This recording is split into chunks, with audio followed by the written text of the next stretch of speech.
The Browns, they're putrid. They're the worst team in the NFL.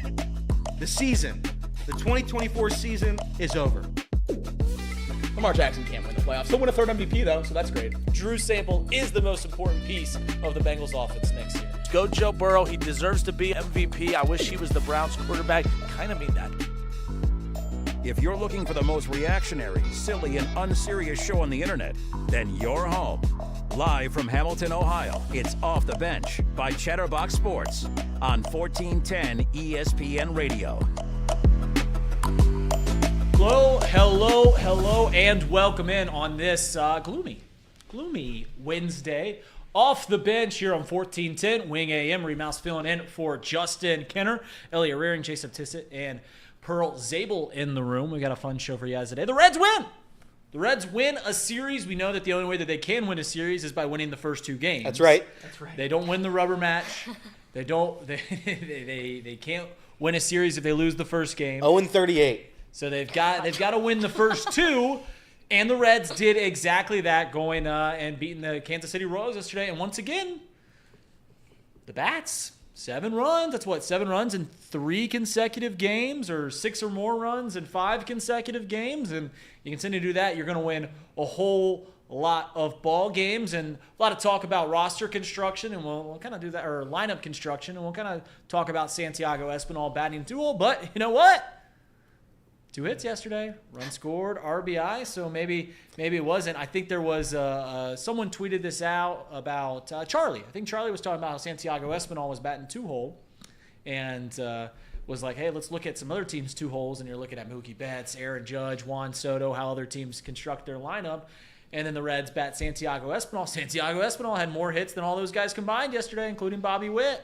I knew as soon as I sent that in our group chat last night. I knew as soon as I sent it and Santiago Espinal hit that double in the 8th inning or whatever it was. I knew I was going to get a text. I knew it.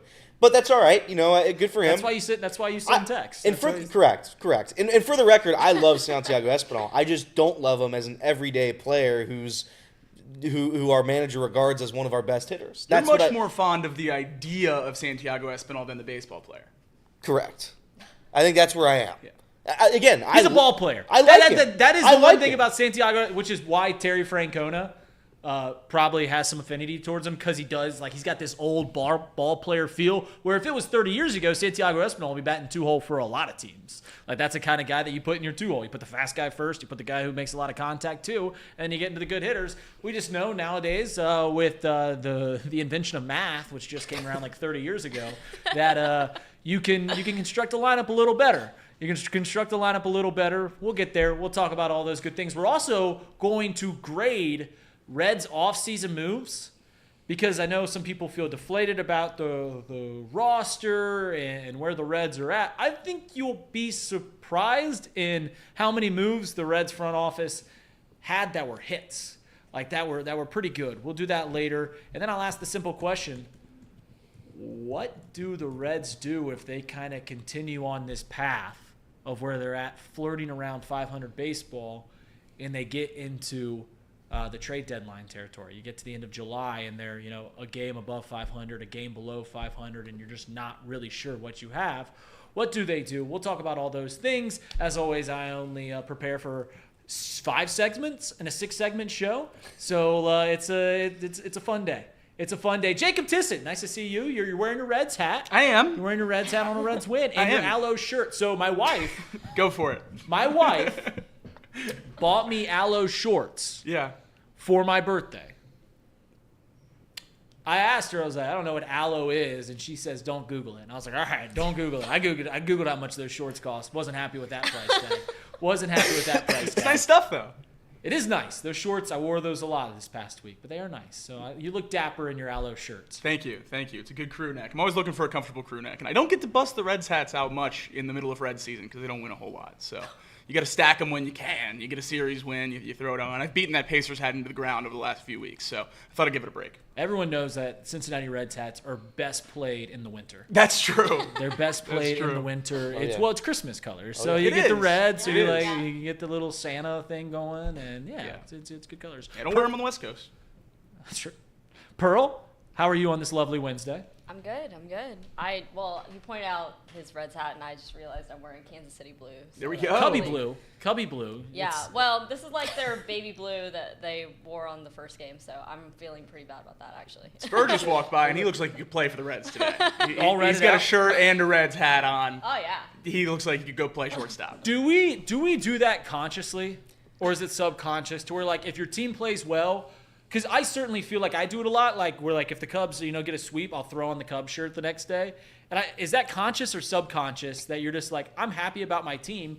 Yeah, I'll wear their shirt today. I think it's more conscious than not wearing it after losses than it is wearing it after wins. And then after they win it, I'm happy. I'm like, oh, I haven't worn that. In a while. When they lose, they're like dead to us for a hot minute. So I actually disagree. I think I am more conscious when they lose, and I make sure I'm not wearing red. That's what I just said. Oh, that's literally exactly what I just said. I think you. Let's run it back. Let's run it back. No. He said no. Acknowledge that Spur just walked by in the Reds shirt. Yeah. We'll do it all over again. Spur just walked by, full Reds uniform.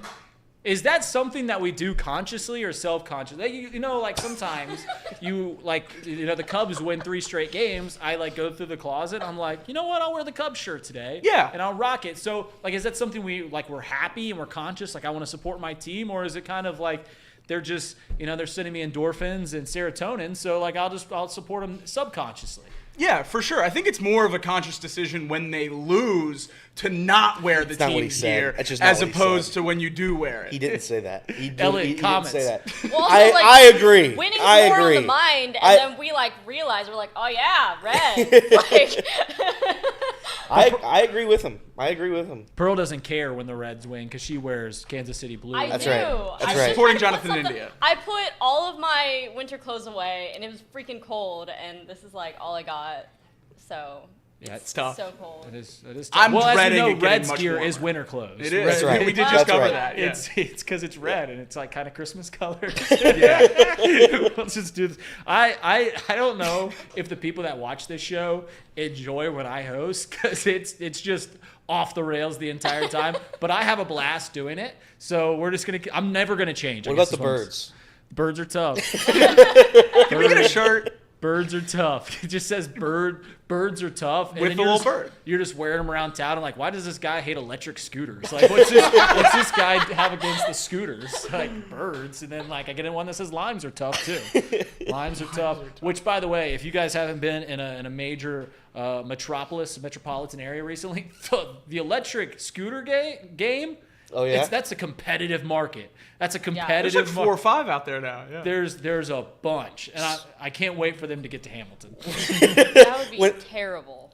When I went to Toledo, there were a bunch of them on campus, and this was a fun little bit that people would do. Not me, mind you. I would not do this. I want to make this very clear. Not. I did not do this. No. But there was a bit where people would throw the scooters on the train tracks because, as you know, there's a train that just runs right through Toledo. That's usually how train tracks work. And you'd find scooters there. I'm like, you can't put your scooter there. Yeah. So I don't know if you realize that trains are like it doesn't take a lot to derail a train. Listen, you're telling me. I'm just telling you what I saw. You put a metal wedge on the track, it's gonna it's Elliot, gonna why would you do something? I did not do this because I didn't want to be charged for a crime. They had the bird/lime scooters at Alabama for exactly 10 days, and then 10 they days? took them away. So we can't have these here. Who gets that job? Because someone has to round them up, wrangle them up, and charge them. And It's like an Uber They system where you have can just those sign at up like as a Oxford. driver. It's Oh, really? terrible. You can go pick them up. Yeah. Did they give you like? Do you just throw them in the bed of your truck, like, or is it like they give you a van and they're like, you take them back to this facility? Some of do the they just send smaller- you chargers? Yeah, some of the do it smaller all. companies have like a van that picks them all up, but like for Bird, you just sign up and you just throw them in the back of your truck, And they'll just send you like a it couple looks like chargers. you're stealing and- them. Yeah, and it's like, crazy. I'm just taking these. Innovation is really cool, but sometimes you're just like, who thought of this idea? Like, I'm just gonna buy hundreds of electric scooters. I'm gonna start an app. You can rent them, and we'll just have people pick them up, and just leave them wherever you want to be, and whatever. Yeah. There's an epidemic in my neighborhood of kids getting scooters, and kids never went to driving school. Yeah. So like they don't realize that there's these red octagons that are on the corner of every street that I think they can read, and it says stop on it, and they just don't. If they're outlined in white, that means they're optional. Outlined in white is optional. Yeah, see, there we go. My friend, I feel like I always, whatever. I'm going to do the story anyways. My friend recently, before we went on a trip, he found out that his license was expired. Had it expired for a long time, like 10 months. Oh. And he took off from work one day. He told his boss, he goes, hey, I'm going to go get lunch. I'll be back in 40 minutes. I'm going to get my license renewed, because sometimes you can do it in really, really quickly. And he gets there, and they said, oh, this is expired for a long time. So what did he have to do? Retake the test? Or? He had to take it. He had to get a temps first. What? Oh, so no. he had to get his temps. That's brutal. And then expedite getting a driver's license test. So he had to take 2 written quizzes and 1 in-person test. Did he have to do 10 hours with his parents in the car? No, he didn't have to do that. He had maneuverability, and he's got a big truck, and he's just like, if I would have known this was my day, I would have taken my girlfriend's sedan. Yeah, that's crazy. But he passed. Oh, no. He passed it. He got his license. He was gone for the rest of the day. It was like a 5-hour endeavor. Oh my God. I'm surprised he didn't get in trouble with work. That's brutal. Did you learn anything from your? We all had to take the class after school, I imagine, where it was a 3-hour session where they taught us. Sit down class. Yeah, did anybody learn anything from that? There was an I learned actual one thing. traffic light hanging from the building I was in, and I banged my head on it, and I had to get stitches on the top of my head. Oh my God! That's all I learned. I learned that trains hit people way more than I thought. Really? Oh, yeah. Fairly often. They were talking about how I don't know why this scared me, because most things when they try to be like, you should watch out for this, I'm like, yeah, whatever. But it said 75% of train tracks don't have the cross guards. We live in a city, so most of them do. You Yeah. live out in College Corner, none of them do, right? Except for maybe the one in the main road in I'm College Corner. 3 blocks from Indiana, so nothing really in Indiana has it. My in-laws, I have some in-laws that live out in the country, Okeana, and they I put the windows down just so I can hear, because there's no lights, there's nothing. You just got to guess. But they say over 1,000 people get hit by trains a year in their cars, which is just insane to think about. Insane, crazy to think about. But now we're going to talk sports. We're going to talk sports today. We're going to talk about the Reds win. They got a big win over the Kansas City Royals and a series win. So good for the Reds. We're going to take a short break here on 1410 Wing AM.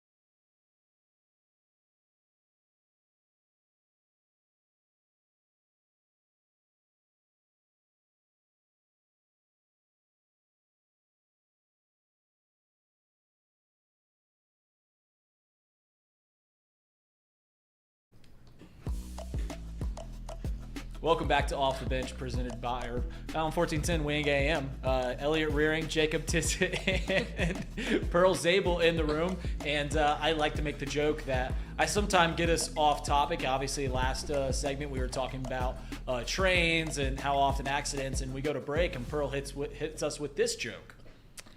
We kind of got derailed there for a moment. Off the bitch. He's spitting in great. Off the bits. That's right.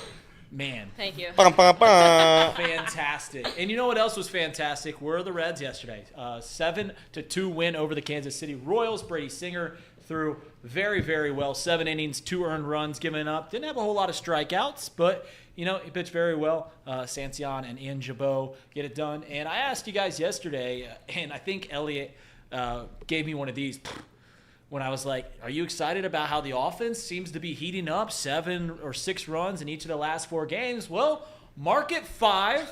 And I know Elliot has a big problem, and I'll go to him in a second. I know he has a big problem with consistency and just putting things together.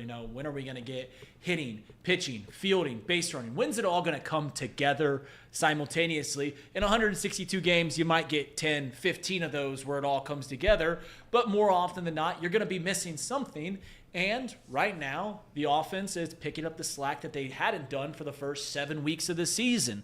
So are you starting to get a glimmer of hope from the way that the offense has been hitting over these last 5 games? Yeah, I mean, a little bit. If the Reds are able to continue this, obviously I'm going to feel better about where this team can go. The ceiling gets raised, infinitely. If they can string together runs and bring home runs when they're on the base path. Because it hasn't been something they've been able to do over the course of this season and last season. So it's good to see this. It's good to see them get some confidence. That's the most important thing. As long as they believe they can do it, I mean, I feel a little bit better that maybe that there's a shot at this. This being, I don't know. I mean, I hope that it's the playoffs one day. But realistically, I'm not going to sit here and expect the postseason when you got a loaded National League like there is this year. 78.5 for sure. That's our dream. But yeah, I mean, I think if you look around the lineup right now, coming into the past 2 series, there wasn't a lot to get excited about. I would say you have Elly De La Cruz, who crushes right-handed pitching. Against left-handed pitching, it's a different story. But against right-handed pitching, he's a damn good bat. If you go down the line, I think Jose Trevino. I know he doesn't play every day. That's a guy that's been solid. He's leads the team in doubles. He's been as good as you could possibly hope for offensively. Outside of those 2 guys, man, it's been a struggle. Gavin Lux has been. He's been solid. You have Austin Hayes. When he's been here, he's been solid. And then you have TJ Friedl, who I think's underratedly quietly. I was listening to Chatterbox Reds, and they kind of were bringing that up, how TJ Friedl's had a quiet, incredible season. I think he's hitting .299 after last night's 3-hit performance. OPS near 900. So he's been Near good. 800, my bad. Sorry. There are pieces of this lineup that are figuring it out, that have been here the whole time, and we just need to find a way to get those other guys up to speed. And if Tyler Stephenson, for what it's worth, I think he had 2 strikeouts yesterday, maybe 3. He had a home run. I'm like, if Tyler Stephenson hits for power, then again, it's just who knows where they can go. I don't know if I'm fully bought in yet, but beating the Kansas City Royals against, I would say, pretty decent pitching. I know Michael Lorenzen's not a great pitcher. They beat on Memorial Day. But the last night and tonight, they're facing a guy who's got I think he's got a .67 WHIP through 3 starts this year, and Noah Cameron. They're playing decent pitching. I know the Cubs don't have a ton of that right at this very moment, but you're still able to you're still able you're still able to string together hits against them in what I think aren't terrible pitchers. So that makes me feel a little bit better. Again, we know this is going to be an ongoing thing. They're going to win series. They're going to sweep series. They're going to have stretches where you win 10 out of 15, 10 out of 20, whatever it is, 10 out of 18, whatever it is, and you're able to have a little bit of a winning stretch there. Can they string that together permanently? I don't know, and I don't think that I'm going to bet on that. But for what I'm seeing right now, yeah, I'm very happy. You're going to take some momentum into a series finale where I hope the Reds can finish off a sweep. Because, believe it or not, they have 5 series wins this year. More than half of them are sweeps. And if you're able to do that again tonight, it just throws that momentum back in our direction as you continue on this schedule, which, again, is going to get tough before it gets easy. It's a gauntlet. You have the Cubs coming up again this weekend, this time in Chicago. Immediately following that, you have the Brewers and the Diamondbacks, the Guardians, both the sub Tigers. 500 teams. Yeah, that's true. Brewers, Brewers own so much real estate in Cincinnati that, honestly, I think they just own it at this point. But, yeah, I'm pleased. I'm pleased with what they're doing right at this very second. All I can hope is I've been asking for stacked series wins for two and a half years now. Haven't really gotten a ton of them. They did it once this season, but outside of that, I've been unable to see them put together back-to-back series wins where they look good. They look really good. I've seen the sweep and then they fall off. I've seen them sweep, win the first game, and lose the next 2. But I haven't seen them win, back-to-back series and maybe 3 straight series wins. But we'll see if that can continue. Yeah, I know that's something you've been calling for frequently is, back-to-back series wins. but I don't think it can go understated enough how far a sweep goes.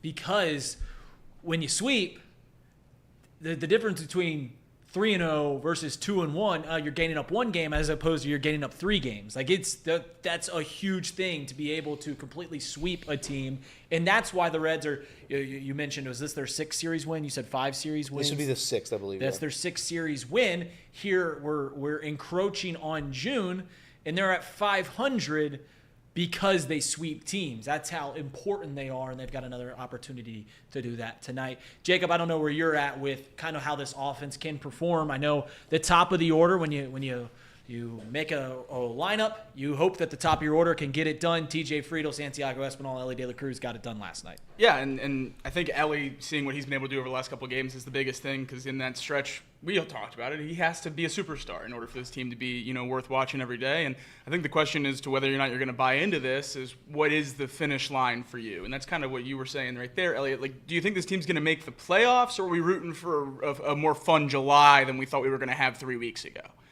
Depending on which side of it. Like, I don't think this team's going to make the playoffs because they scored 7 runs in 6 straight games. They might, but I think we're going to have a more fun June and July, maybe. If this offense can get hot, we can win a couple games and stay within that, handful back of all these, different teams in, a loaded National League. So, yeah, I guess it's certainly nice to see. It's more fun to watch your team score runs than not. That's about where I'm at right now. And if they keep scoring runs, that's great, and I'll enjoy it. And when they inevitably stop scoring runs in the near future, that'll stink. I think that, though, even though they are playing well now, they still can do more. Like they added Connor Joe and maybe you can't ask for much more than 7 runs a game. Garrett Hampson, but they're still carrying 3 catchers. One doesn't play, and one just doesn't see the field. Like they don't call him Austin Loses. That's true. They don't. That's true. But what's the rationale behind that? You're carrying Thanks, 3. Pearl. You're carrying 3 catchers. He has 7 at bats in 28 days of May. There's no that's the part where they lose me a little bit, And I think they've been playing well recently? Yeah, they have. But you have an opportunity to improve your lineup. You send Rhys Hines down, who has 2 home runs this year. Garrett Hampson has 1 home run in his last 500 games. It's like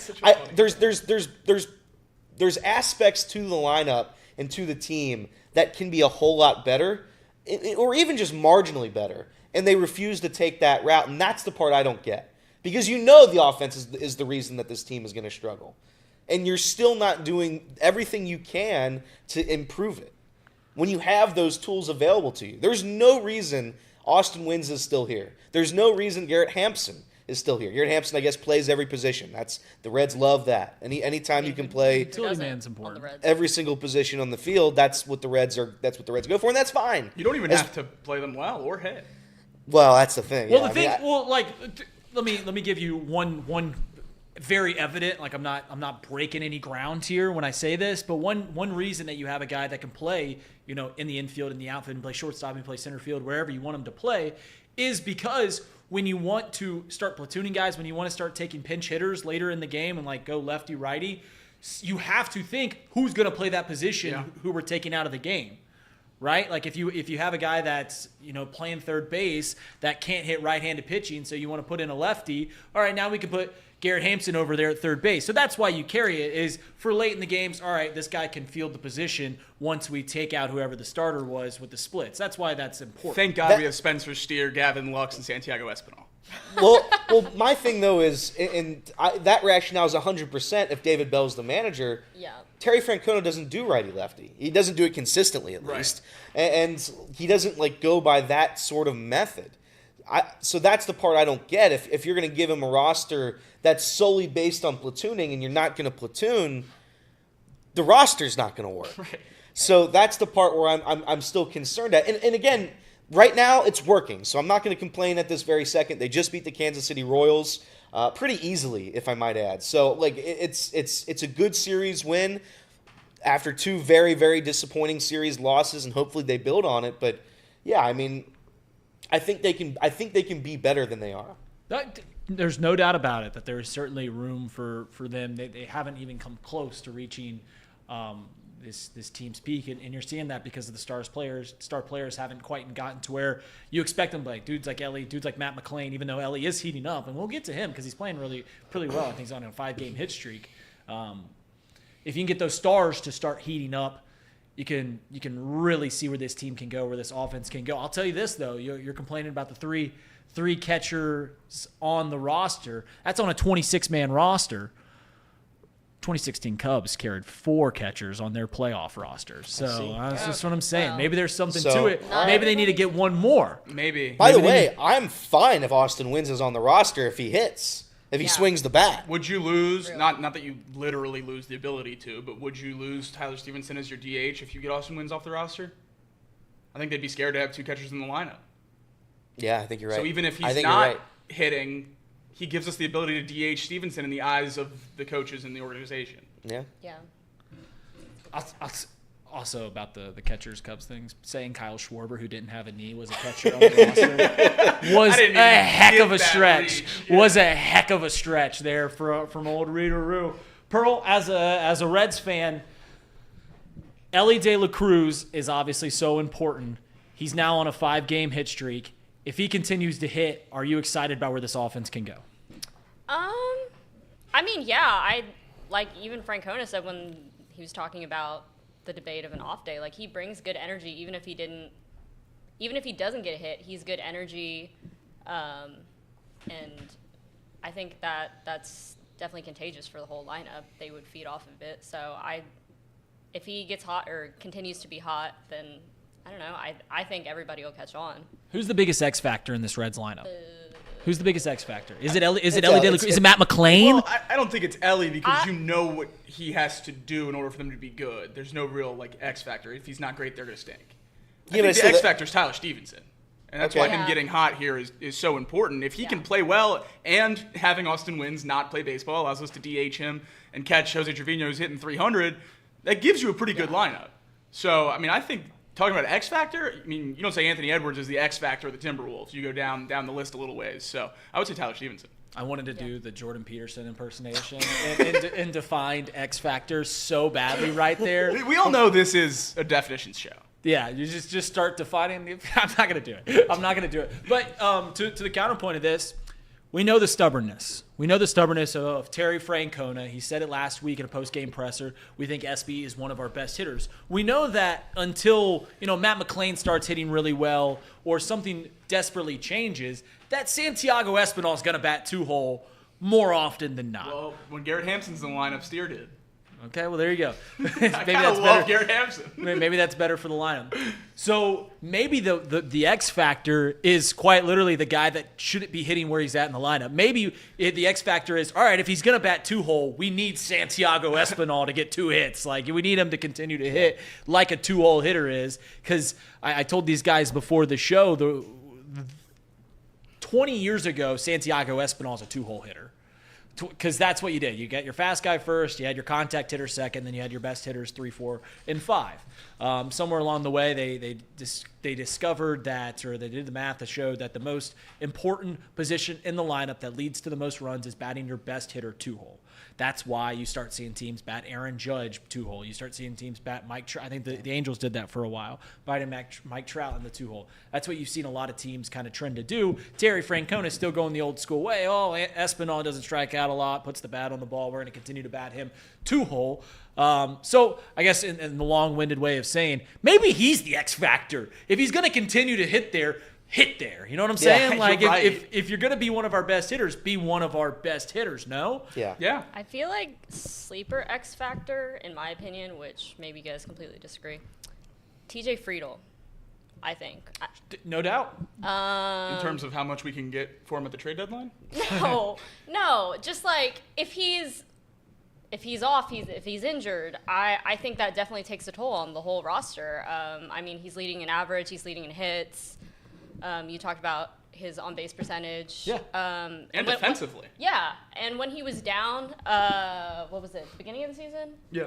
Yeah, I mean, definitely makes a big difference. And especially, like, with his bunts. Like, that's such a underrated skill that I feel like not enough people recognize him for.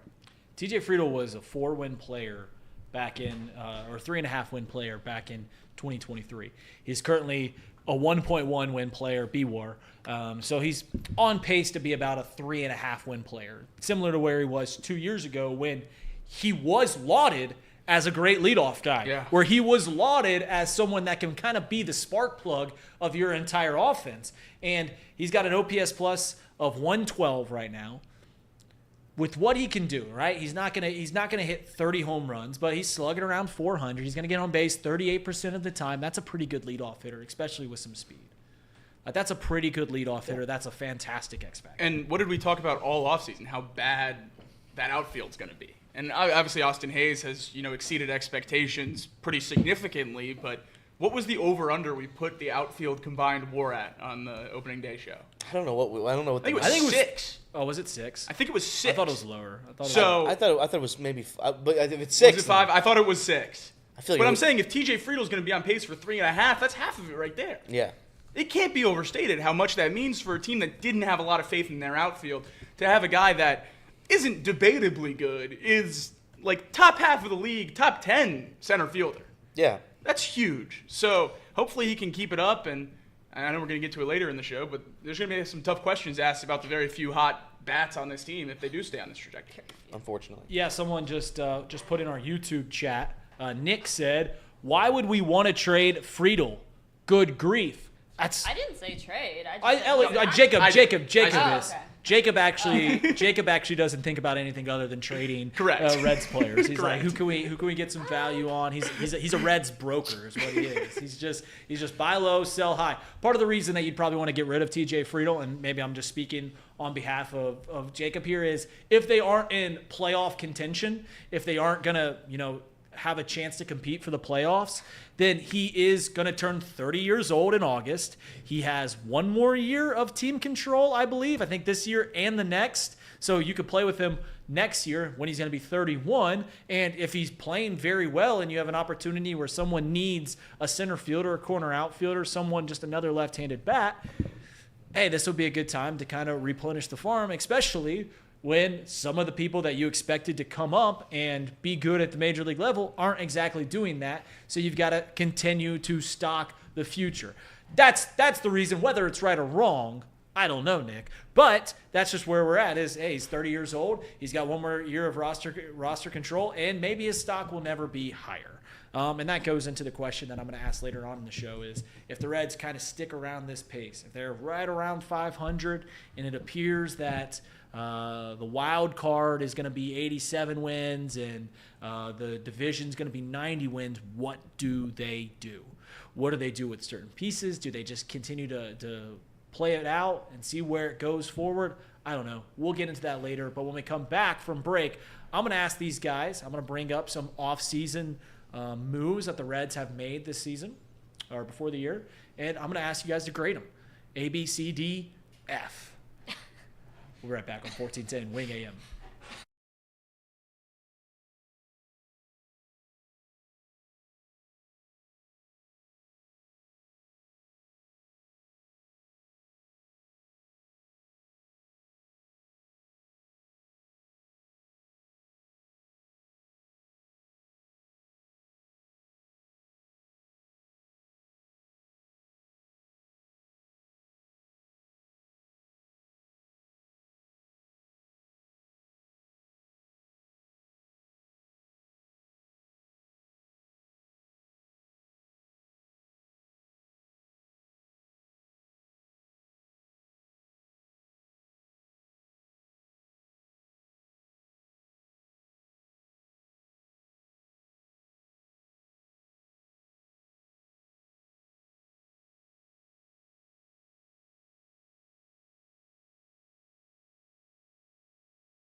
We're back on Off the Bench. Reed Mouse filling in for Justin Kinner on 1410 Wing AM. We're going to talk now about Reds offseason moves. When the Reds are playing bad, that's not the case right now. They just got a series win over the Royals.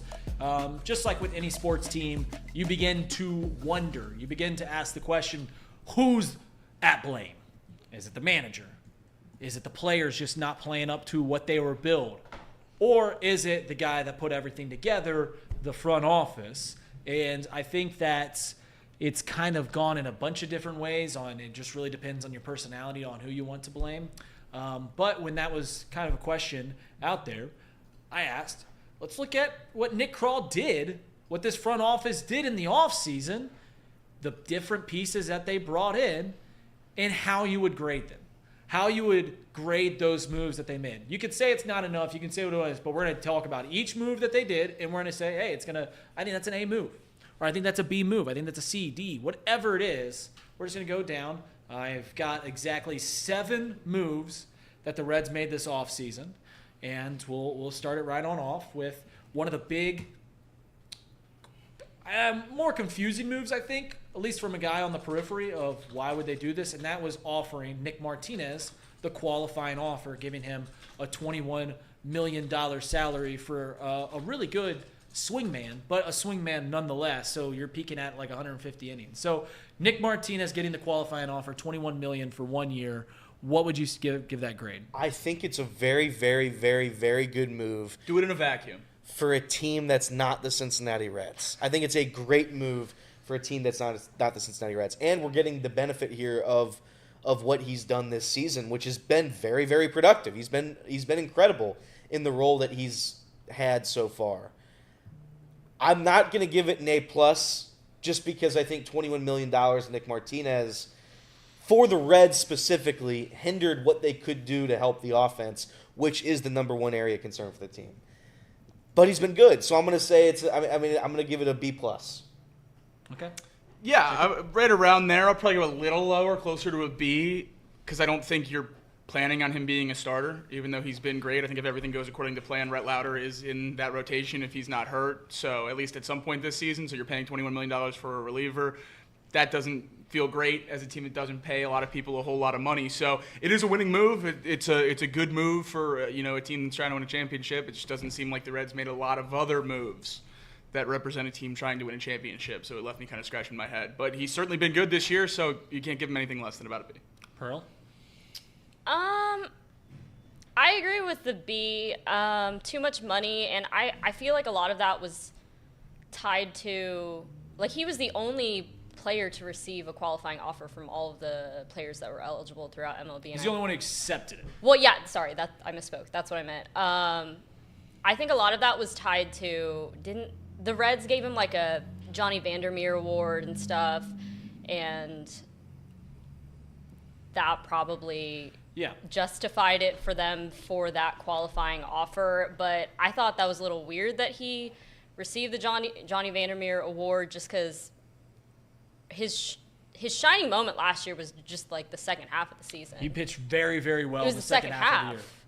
He struggled early on in the year, and he struggled to go deep into the games, which is that's what we knew. He was a swingman, right? Like he was, you get to the third time in the order, he's not going to get you 7 innings, and I know he's done that very well. He's pitched a lot of innings as of late. I think I'm with you guys. I look at Nick Martinez, and there's absolutely no doubt he is a very good pitcher. The reason no one accepts the qualifying offer is because most often you give a guy that's worth well more than $21 million. You give him the qualifying offer, he goes somewhere else, and then you get another first-round pick. That's what the qualifying offer is. It's just for the teams that don't have as much money. If they lose a key player, they can at least supplement it with another first-round pick. Nick Martinez was clearly the worst out of all the guys that got the qualifying offer. Yeah. So he's just like, you want to give me $21 million? Okay. He might have gotten more guaranteed money if he went to the open market, but he certainly wouldn't have got an AAV of $21 million. Nick Martinez is pitching fantastic. Nick Martinez is on pace for like 190 innings this year, which is incredible, and that's way north of what anybody even closely expected him to make. That being said, I think we all know where this team is in terms of money. I think we all know that this team isn't a big spender. And when I look at this pitching staff, which has been very good to this point, and you've got $21 million wrapped up in Nick Martinez. You got $8 million wrapped up in Amelia Pagan, who's been pretty good. And you got, I think, $12 million wrapped up in Taylor Rogers, who's been pretty good as well. That's $41 million and on 3 guys who at the very most you're going to get 250 innings out of, 275 innings out of, on a team that doesn't have a whole lot of money to spend. To me, that seems like a price too steep. Like, yeah, you don't want to go in there with any experienced relievers. Yeah, this team is certainly worse without Amelia Pagan, Taylor Rogers, and Nick Martinez. But you start to wonder, and I know the question is what are you going to do with that $40 million? But you start to wonder, what does this team look like with an extra $40 million to spend on? I think you can get a little more creative than 2 relievers and a swingman with $41 million. For that reason, I'm going to give this move, still a good move, a B-. Steve Ross in our chat with a phenomenal point. Have to leave this grade pending for what we'd get from him at the trade deadline. Okay. And someone corrected me. It's $6 million for Rogers. Okay, I thought I saw $12 million on Sports Track. So 2 years. Was that what it is? It's a potentially. I'm just saying that math would make sense for why you saw $12 million. Yeah. Listen. I'm 29. Math's been around for 3 decades. It's been around for 30 years. So I'm just very, missed it. You very just missed new, it. Very new to this. All right, we'll keep it going. We'll keep it going with Austin Hayes, the big outfield bat that they got. Everyone knew that the Reds needed an outfield bat. A lot of names were floating around. I don't think Austin Hayes was on a whole lot of people's radar. And then you get Austin Hayes once you saw the dominoes fall, and he's been very good. $5 million for Austin Hayes. Elliot, we'll start with you once again. A+. I mean, it's as good of a move as you can make for what we can. $5 million for a guy that's hitting 300. I think Terry Francona said last night that we were talking about the X factor before. Austin Hayes has been, the spark plug for this offense this season. For what we expected, for what the outfield projection was, for what we thought his ceiling could be, through all of this, we're still getting him at a bargain price as one of the best hitters in this lineup. So I'm going to say it's an A+. They literally couldn't have done a better job. Nick Krall couldn't have done a better job, at least right now. I mean, not that this always works this way, but some of the names that the Reds fans, including myself, wanted this past offseason, a lot of them, if not all of them, are not having great years. So, Anthony Santander, I don't know where that guy's been all season, but he hasn't been playing baseball. So, I think that I have to give Nick Krall some credit on this one because, and I think we did at the time. I thought we both said at the time that we were just hoping there was going to be more. A second outfield addition. Yeah. But $5 million for Austin Hayes is incredible. It's incredible value, and it's been incredible production thus far. As long as he stays healthy, it's an A+. Yeah, and I think that's the only reason I'm not going to give it an A+, is just the games missed so far, but a significant add for the Reds, and I think even the most optimistic Austin Hayes fans after that signing didn't expect this through the games he's played so far. 308 with 6 home runs, 25 RBIs, and an OPS over 900 is unbelievable. He's given you eliminated one of those question marks we were so worried about in the outfield. When he's healthy, he's a period in the lineup, if not an exclamation point most days. So he's been very, very exciting. And I think what Elliot said is certainly what makes that a better signing is every other outfielder, not in his price range, but in general in free agency this offseason that the Reds could have gotten, he's better than. Teoscar Hernandez stayed in L.A., and they couldn't assign Juan Soto, and he's right there with everyone else. They were never getting Teoscar, but he's better than Santander and Profar. That's what I mean. The top 2 outfielders were never coming to Cincinnati, so he's the best option that we could have gotten by a significant margin. So, yeah, kudos to them for finding him. And I think the question now at 1 year's $5 million with I think it's a $12 million mutual option next year is, when do you start talking about an extension? Because this seems like a guy that I would certainly like to have here. X Factor. He missed how many games there after his opening stretch? And his team torpedoed offensively. Yeah. And he comes back, and they seem to be back a little bit. So, yeah, he means a lot to this team, and he's someone I hope's a Red for a little bit of time. Yeah, he's on pace for, if he continues where he's at, he's going to hit around 20 home runs. He's going to have an OPS at 950 to where he's probably turning down a $12 million mutual option at that point. He's probably going to want a little more extra money than that. But yeah, you can certainly get an extension. Pearl, you got a grade for Austin Hayes signing? Yeah, A, just because of the starting the season on an injury. I definitely, he wasn't on my radar. I didn't really know what to expect. I will admit that. But yeah, he's a pleasant surprise. I admit I was wrong about my thoughts at the beginning of the season, before the season. But yeah, great bat, especially right now in this stretch. I mean, he's hit 3 triples in this last week. Yeah. And literally we went 5 straight games with 6 runs, and he's a part of it. And we haven't had that. We haven't had a streak like that since July 2016. So maybe he's part of something that can ignite a fire. I don't know, but really great and pleasant acquisition. Yeah, I think if you give anything less than an A on this, you're just wrong. I think this is a fantastic signing, $5 million, even for a team like the Reds. That's kind of a drop in the bucket. Like that's dropping a bucket for a guy that's going to hit in the middle of your order. We've seen them spend a lot more money on a lot worse hitters. So Austin Hayes is a really good signing. My apologies to Elliot. I get so wrapped up. We'll get to the headlines sooner or later. We'll do them. I didn't realize Make sure we get them in. I promise. I'm not gonna lie. Until you looked at me just then, and then I looked at the chat. I'm like, I forgot that we do headlines. I forgot that was a segment. We just dove right. We were so excited about the Cincinnati Reds. We were. That's what it was. You know what actually threw us off was when we started talking about Spurs red shirts, and that's just. And then you just went Reds. Yeah. And then we just got right into the Reds. We're gonna do one more before we go to a break, and that one more in the Reds offseason moves is relief pitcher Scott Barlow, $2.5 million. Grade? I would say a C minus. Scott Barlow, I think, has been okay. If it's a high leverage situation, I don't want to see Scott Barlow in the game. Oh my gosh. So I'm all good without Scott Barlow. I think that was a filler. They needed some bodies in the bullpen, and they got one. Yeah. Scott Barlow's thrown 22 innings, and I've felt good about none of them. So, I mean, he's been fine. He has a 4.3 ERA, a 1.37 WHIP. Those are fine numbers for a middle of the bullpen guy, but I'm knocking him down from the numbers just because of the feeling I get in my stomach when he comes into the game. I see that hair coming out of the bullpen. Yeah. Scott Barlow, are you kidding me? Yeah. With the other arms we have in there? So I think he's kind of hurt by that, too. How good a lot of the other relievers have been in this bullpen. You just don't want to see him. So I'll give him a C minus. Yeah, C minus. I probably feel about as good about him coming out of the bullpen as probably I do. Maybe a little bit better about him than Jabot. They're just like pretty equal. They're the to same. me. They're the same. They're the same Yeah. person. They come in when the has long Reds. hair. Jabot looks like he ate Barlow. That's just such disrespect to the mean, national that- treasure. you know They what? needed a body. They need. Too mean. Too mean. You know what? Yeah, I'm too mean. That was too mean of a comment. You're suspended for at least 15 seconds while we go to break. We're gonna go. I'll give it a C. He's exactly what you sign a reliever for $2.5 million. He's gonna, if you're up by 4, you're down by 4. He's the guy that comes in and hopefully keeps the game right around where it was. We're gonna take a short break here on 1410 Wing AM.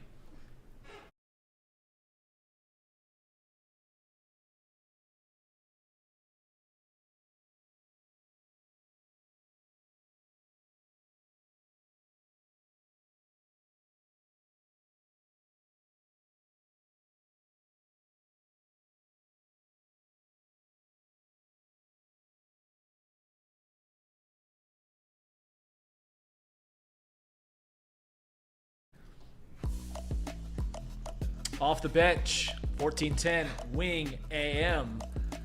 I'm Ray Mouse filling in for Justin Kinner. And as the host, I suspended Jacob, and he can get off his suspension if he apologizes to Ian Jabot. I'm sorry to our great prince. Great Britain's, top 50 reliever all time? Yes. So, yeah, I'm sorry. Yeah, thank you.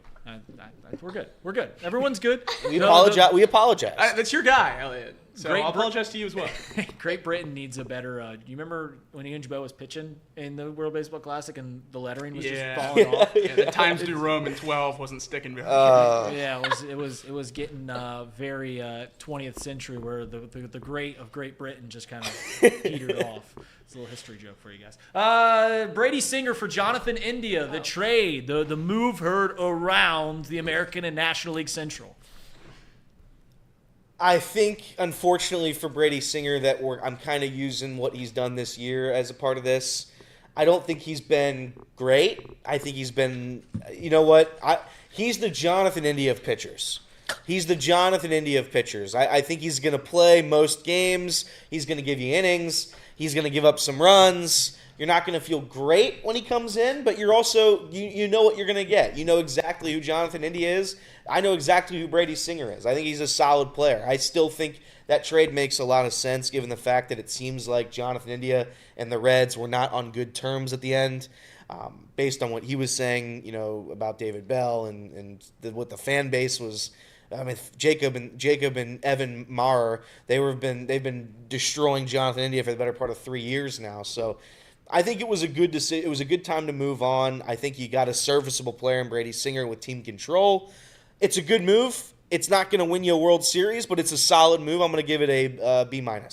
Yeah, you could have traded Jonathan India for a bag of chips, and it would have been a net positive. He's hitting .230 this year. He's the worst defender in baseball. He's the worst second base. I don't know if is he the worst defender? 13 outs above average. He's the worst second baseman. He's the worst second baseman for sure. He's almost lost the Royals a game. Negative .7 WAR.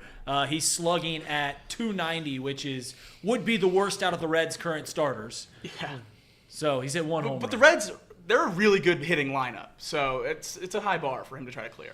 Yeah, Brady Singer just had to be fine, and getting Jonathan India out of here would help the lineup out pretty significantly. So, yeah, I think it's a huge win that we got someone who's more than serviceable for him. Yeah, Matt McClain has a similar OPS plus as Jonathan India and plays a much better second base. So, it's just – and we all know how bad Matt McClain's been. So, Pearl, got a grade? I'll do a little higher, B. I don't feel as poorly as Elliot does about Brady. I don't know. I like Brady. Elliot doesn't feel bad about Brady Singer. He misses India. Oh, you're one. Okay, that makes more sense. Yes, he's one of those. Lance McAllister put a poll up the other day that was knowing what we know now. I'm not saying. I want to make something very clear. I would still make the trade. The trade is fine. You had to make the trade. It was a solid trade. I just don't you're not gonna. Brady Singer's not winning a Cy Young. I know that's not the expectation for him. That's not I'm just saying. This season he hasn't been the world's best pitcher. Jonathan India will be right there for the MVP though. I'm so content with Singer though. I mean, we didn't need India.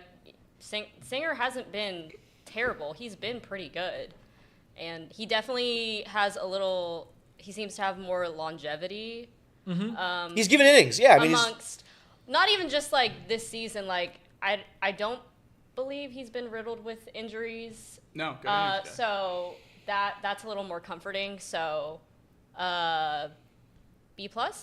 I think I'm with Pearl. I think I like a B+ because as you mentioned, it's not been a home run. It's not been any of the sorts, but negative WAR, much better than the alternative, right? It's like Jonathan India would be playing every single day, and it would be not good. And it would just be another bat in this lineup that would be pulling down there's actually, besides Matt McClain, I don't think there's an infielder that could be worse than Jonathan India. And even Matt McClain's just barely worse and obviously has a much higher ceiling than Jonathan India. So you continue to play him out there. Brady Singer is exactly what you expect from a guy that's from the middle to the back of your starting rotation. And you just want a guy who's going to eat up 150 innings. You want a guy that's going to give you a chance to win more often than not. Brady Singer does that. How close is he to a best-case scenario for a guy like Jonathan India in a trade?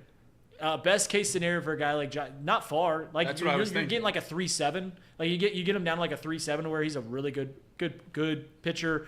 Like I said, when you get to the back end of your starting rotation, you're not expecting the Hunter Greens to where you're getting 7 innings, 1 run given up. You're expecting a guy that's going to throw anywhere between 5, 6, maybe even 7 innings that's going to give up 3, 4, or 5 runs. And hopefully on the days where it's bad and he's thrown 5 innings and giving up 5 runs, that your sticks came out. Just giving you a chance to compete. That's what you want at the back end, and that's what Brady Singer gives every single day. And on a day like yesterday, he pitched very, very well, and the Reds win. Continuing it going. My computer's working so slow, so I gotta pull it on over here. What about Gavin Lux for Mike Sirota? I would say maybe not an A+, but A-, A. I would say Gavin Lux has been about as good as you could possibly be. I remember when that move was made, I had the debate on this show that he wasn't going to be, an everyday player. Obviously, that was pre all the injuries and Jamier Candelario being a horrible baseball player. But I think him being exactly what this team needs in regards to the consistency and his versatility out in the field. It's as good as you could possibly hope for when you make that move. And they knew what he was, and he's been that since he's gotten here. It's been a little bit of a up and down roller coaster ride, I would say, offensively, but I think he's been, again, solid. I think he's been serviceable and solid, and I think it's a good move. I disagreed with you guys all the way back when this move was made. They're not giving up Mike Sirota. Hopefully I'm pronouncing his name. They're not giving up Mike Sirota if they don't expect Gavin Lux to have 500 at-bats in a season, to be an everyday player. He was always going to be this player, regardless of injury. Like, he was going to play for the Reds more often than he doesn't. And he's been pretty good this year. Jacob? Yeah, I mean, I certainly think you've probably gotten more out of him in the outfield than you expected. I don't know if they thought he'd be the everyday left fielder, and he's certainly carved out a good role there. He only played, 1 or 2 games there before coming to Cincinnati, and I don't think you really bat an eye at him playing in left field anymore. So, yeah, I think it's certainly been a great move. I'd go somewhere in that B range.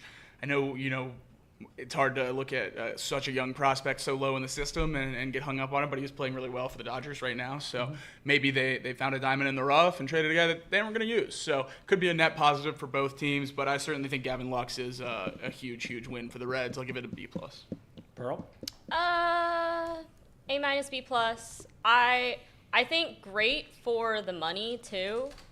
I totally forgot that it was that low. I feel like great, $3.325 million. Yeah.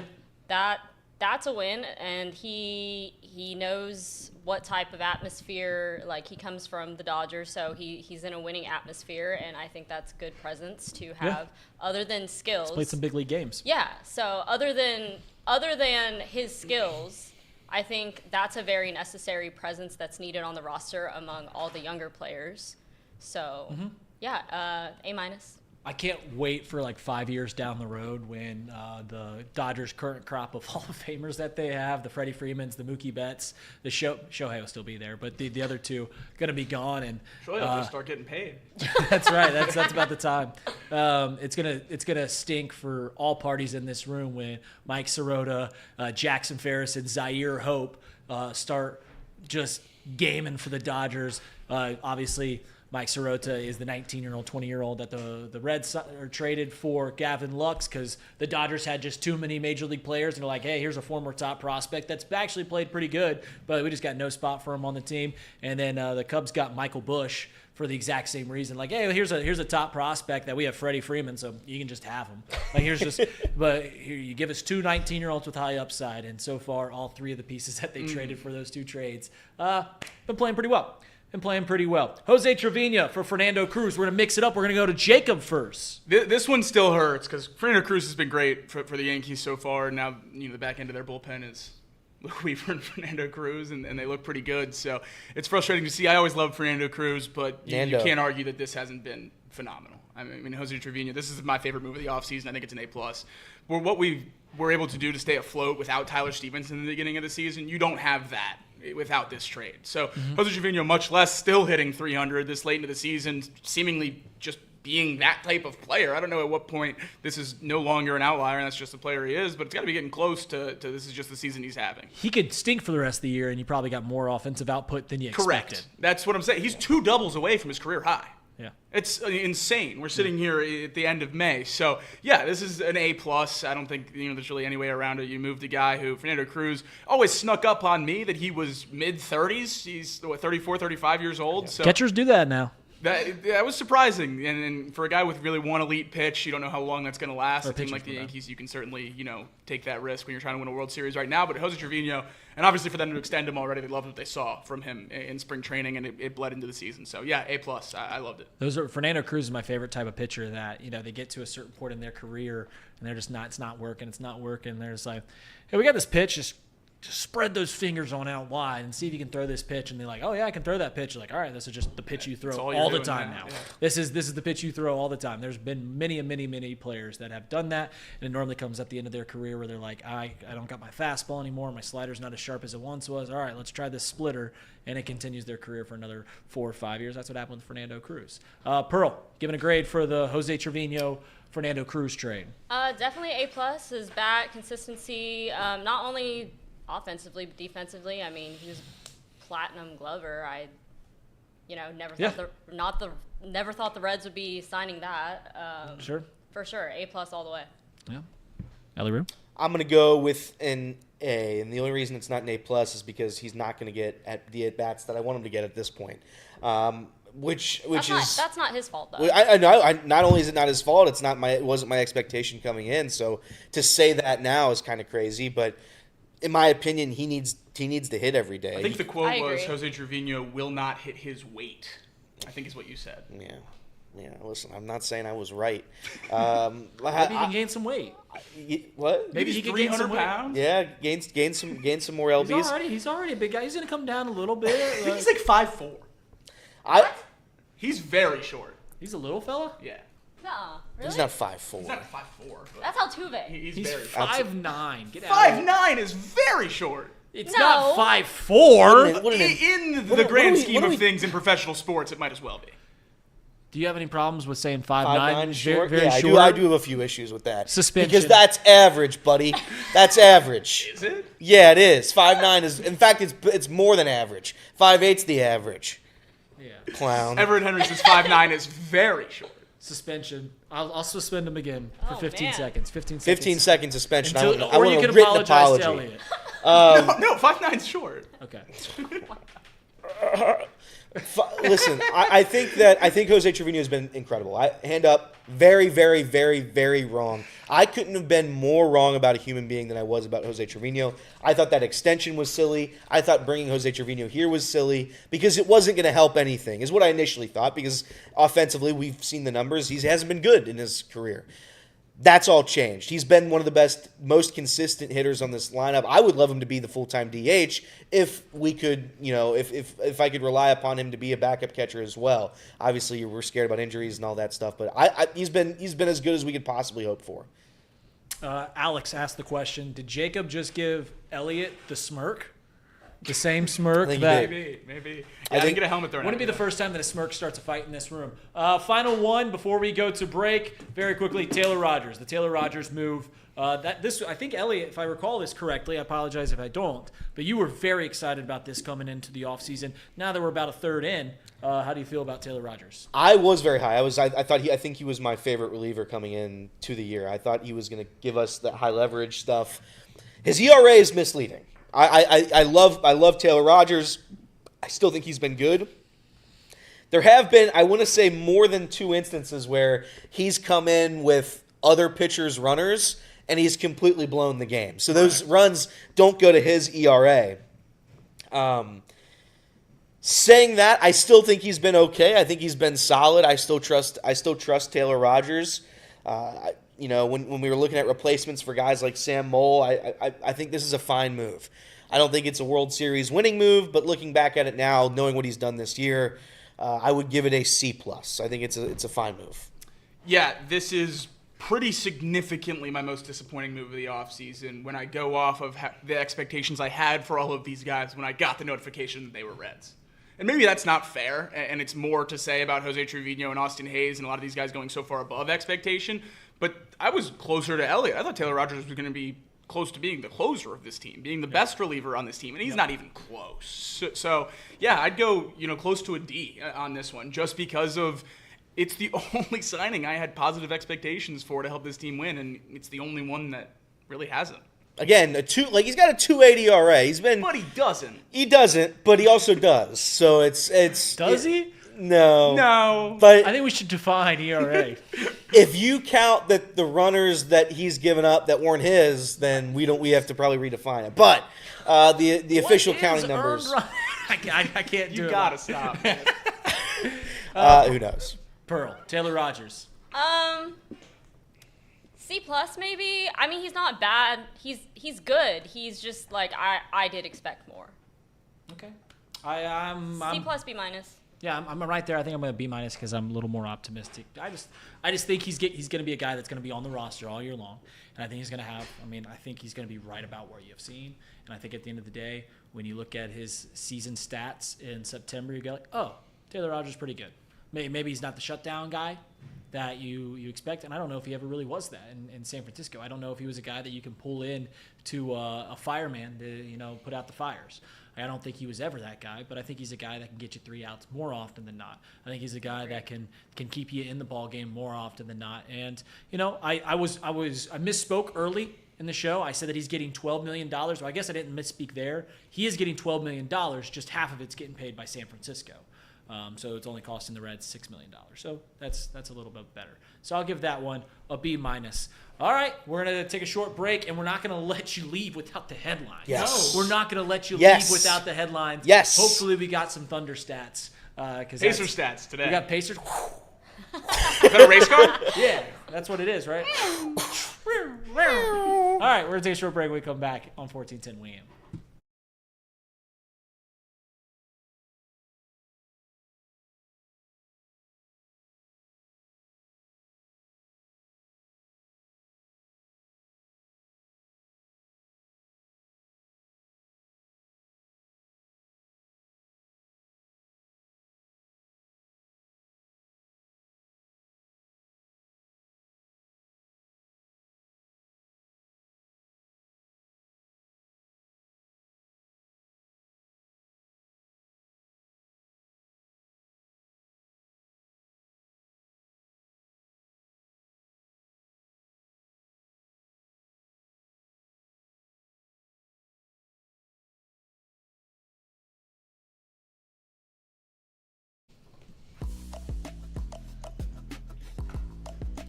We're back here on Off the Bench. We normally begin the show Are you going to rewind the J-bar?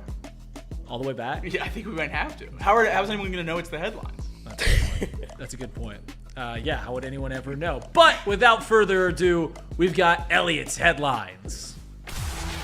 Score updates, breaking news, local and national headlines, whatever's going on in the world of sports, Elliot has you covered. Off the Bench brings you Elliot's headlines. I can't whistle. The Reds, they win 7-2 over the Royals. Your refusal to edit the headlines is hilarious. They do not. Once they're written, they're written. I'm not going to change how It's I in do my stone. headlines. I Yeah. didn't chisel this out of nothing. So the Reds, they win 7-2 over the Royals. TJ Friedel went 3 for 4 with a walk.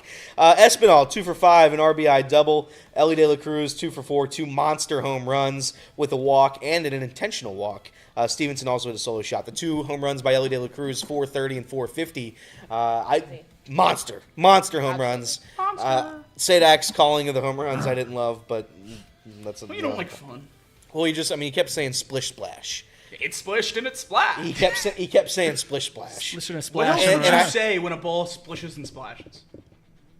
But dunks? I don't know. Yeah, I Elliot don't know. would I have guess- had the same reaction if Sadak badunked. I guess you got me there.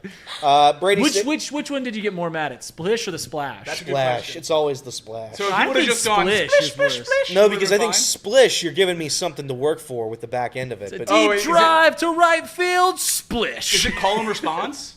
yes, He does the splish on the broadcast, and us at home do the splash. yes, I think that's what it could be. Who was in the booth with him? Chris or I think it was Cowboy. What if you just get and it's a deep drive to right field, splish, and then Brantley just comes on splash. What if Jordan Now, if Peterson they would have done that, I would have loved it. I would have loved if they did that.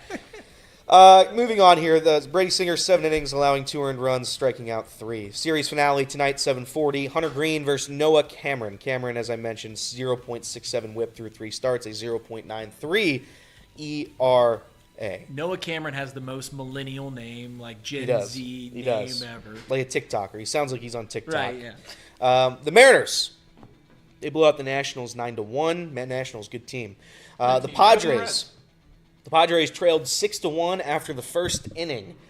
They would go on to win the game 8-6 over the Marlins. Marlins, good team. The Pirates, they trailed 6-0, but a 7-run 8th inning Raise the Jolly Roger. propelled them to a 9-6 victory. I got a Bucko stat for you there. You got a sound effect? Arr. There you go. Arr. That Pirates comeback was the first time in MLB history a team averaging less than 3 runs a game came back from 6 runs down. Wow. Wow. Oh. Interesting. That's Hopefully that helps them. Hopefully that helps them in the playoffs. If we do any more of the stat bits, Yeah. me and Elliot are in charge of the sound effect. Okay. Yeah. Pearl, you are in charge of saying like Pacer stats or Bucko. Like we'll do the sound effect. Okay. Like yesterday, we're like We've got and then one. Pearl thunder with stats. Yeah. And you, however you say it, that's how it is like for the that. rest of time. So you've got one take. You got one take. Make it good. Oh my God. We've got one coming up real quick. We got two ones, and then the stat one. Astros, they blew out the Athletics 11-1. The Yankees. By the way, the Athletics. Have you seen what happens when their manager gets ejected? What he has to do? No. So their clubhouse is in left field. I might have been wrong about that field. Yeah, big mess. The manager gets thrown out, and he takes a 5-mile walk out to deep left field. Oh, their exit. They don't have a clubhouse, but beneath in Correct. They don't have a clubhouse in the. Correct. Oh my God. So Yeah. So it actually is pretty cool. So what happens is he shame. walks along the third base line all the way like by the foul pole. Everybody just gives him a standing ovation when he walks out. They should. I take my good old time. I would legitimately bear crawl my way Yeah, to the outfield. really. It would be a spectacle. But It would be hilarious if like the opposing manager gets and they dress up a golf cart. Yeah. Like just the goofiest thing, like that hat with like the helicopter Yeah. spinner on the hat. It's just like they're just like clown music blaring that's out the of the ejection. thing. That's the ejection. And you just gotta slowly drive out. Oh, the ejection cart. That's what we need. That's what Redzilla should be. Continuing on, the Yankees, they win 3-2 over the Angels. The Rangers, they shut out the Blue Jays 2-0. The Blue Jays 1-4 since meeting Reed Mouse. Your comments.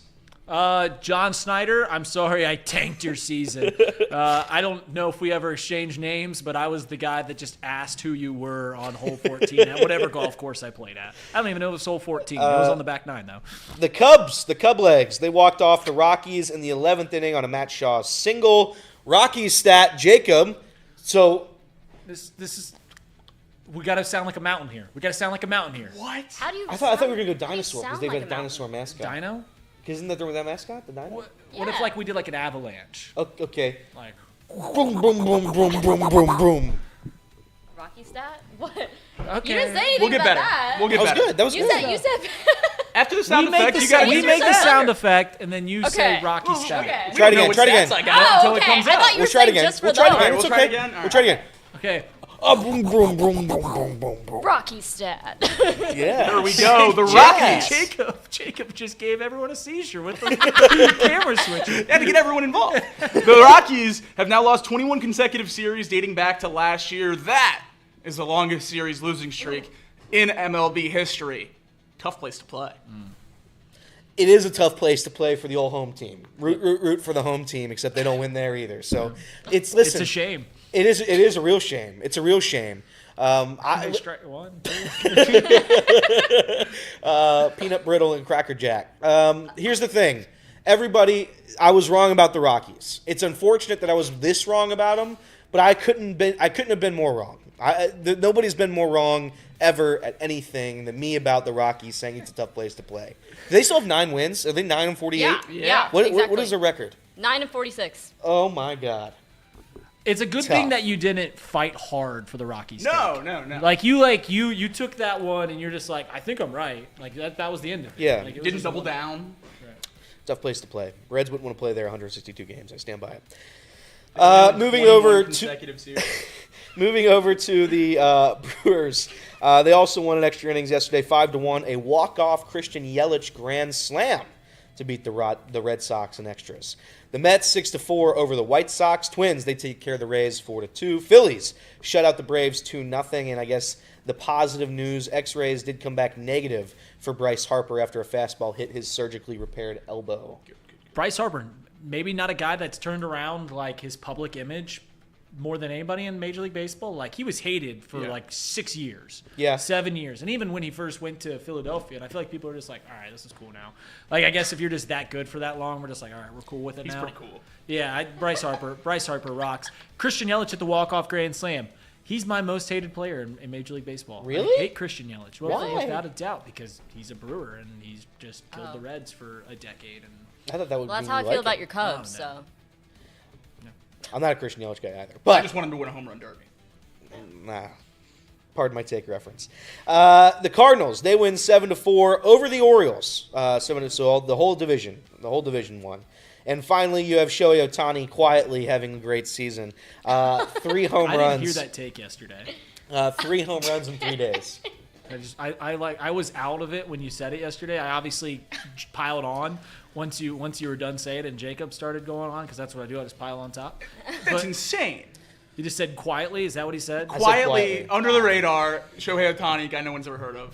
Yeah, the Breakout season. The most famous baseball player we've had since Griffey? Jeter? We'll say since Jeter. He's more famous than Trout. He's more famous. Yeah. He's most not famous just like baseball famous player. in this, he's internationally famous. So that's like. Yeah, maybe it's even more so than a Jeter or a Griffey. Ichiro? I think Shohei's more famous than Ichiro. That's close. Okay, but yeah, Shohei Ohtani's hit a home run in 3 straight games. He's unbelievable. He's hit 20 home runs. What does Judge have? Does he have 20 yet? I'm not sure. But anyway, Shohei Ohtani, 20 home runs this season, 3 in 3 straight games. NHL news. The Oilers, unfortunately, lead the series 3-1 after another dominating win over our Dallas Stars. 4-1 the final score last night. Yeah, it's a tough one. The Starry Warriors just not playing well. Just not playing well. The Starry But you know what? Warriors. I'm still not scared of Connor McDavid, and neither should you be. So, whatever. NBA news from last night. The Pacers, they lead the series 3-1 after a 130-121 victory over the Knicks. Brunson, 31 points in a losing effort. Halliburton, 12 rebounds, 15 assists, 32 points. He became the first player in playoff history to put up at least 30 points, 15 assists, and 10 rebounds without a turnover since turnovers were first introduced in 1977. Unbelievable. Pascal Siakam, 30 points as well. Unbelievable. We got Pacer stats. Pacer Right, stats. right. Room.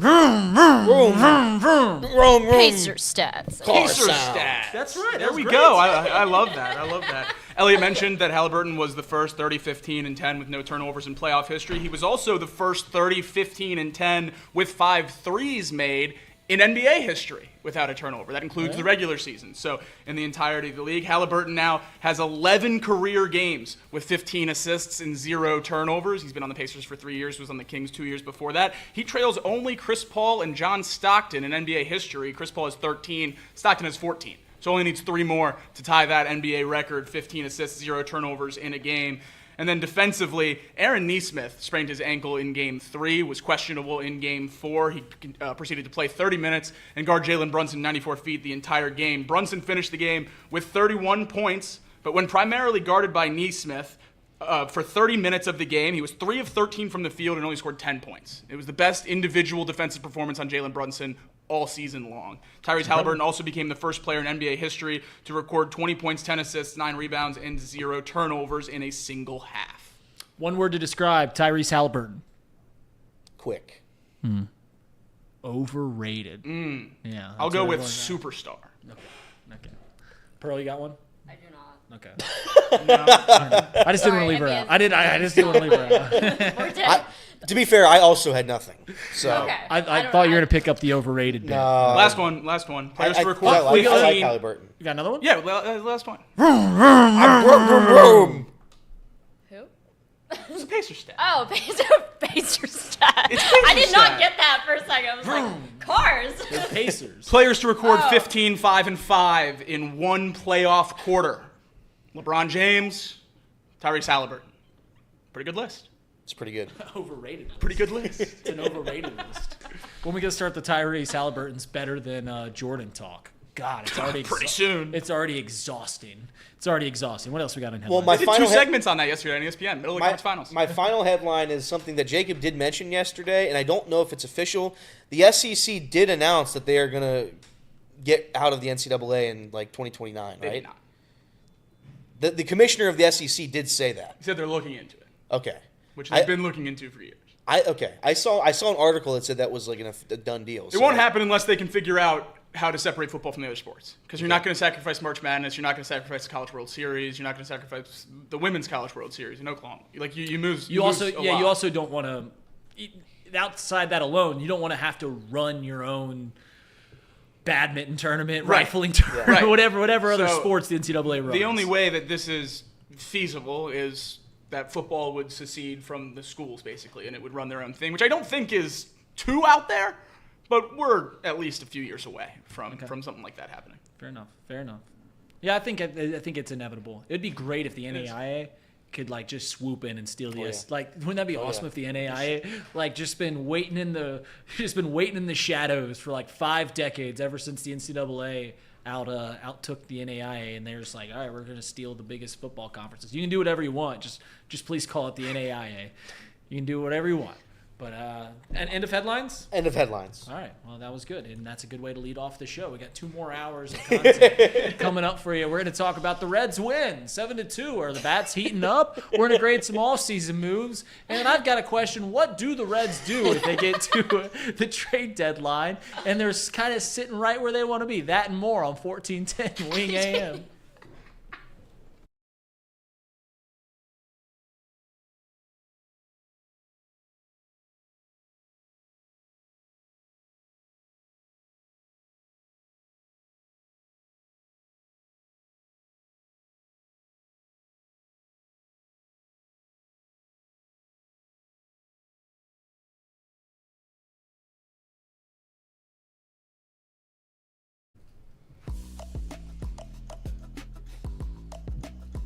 All right, we're back here on Off the Bench, 1410 Wing AM. Reed filling in for Justin Kinner.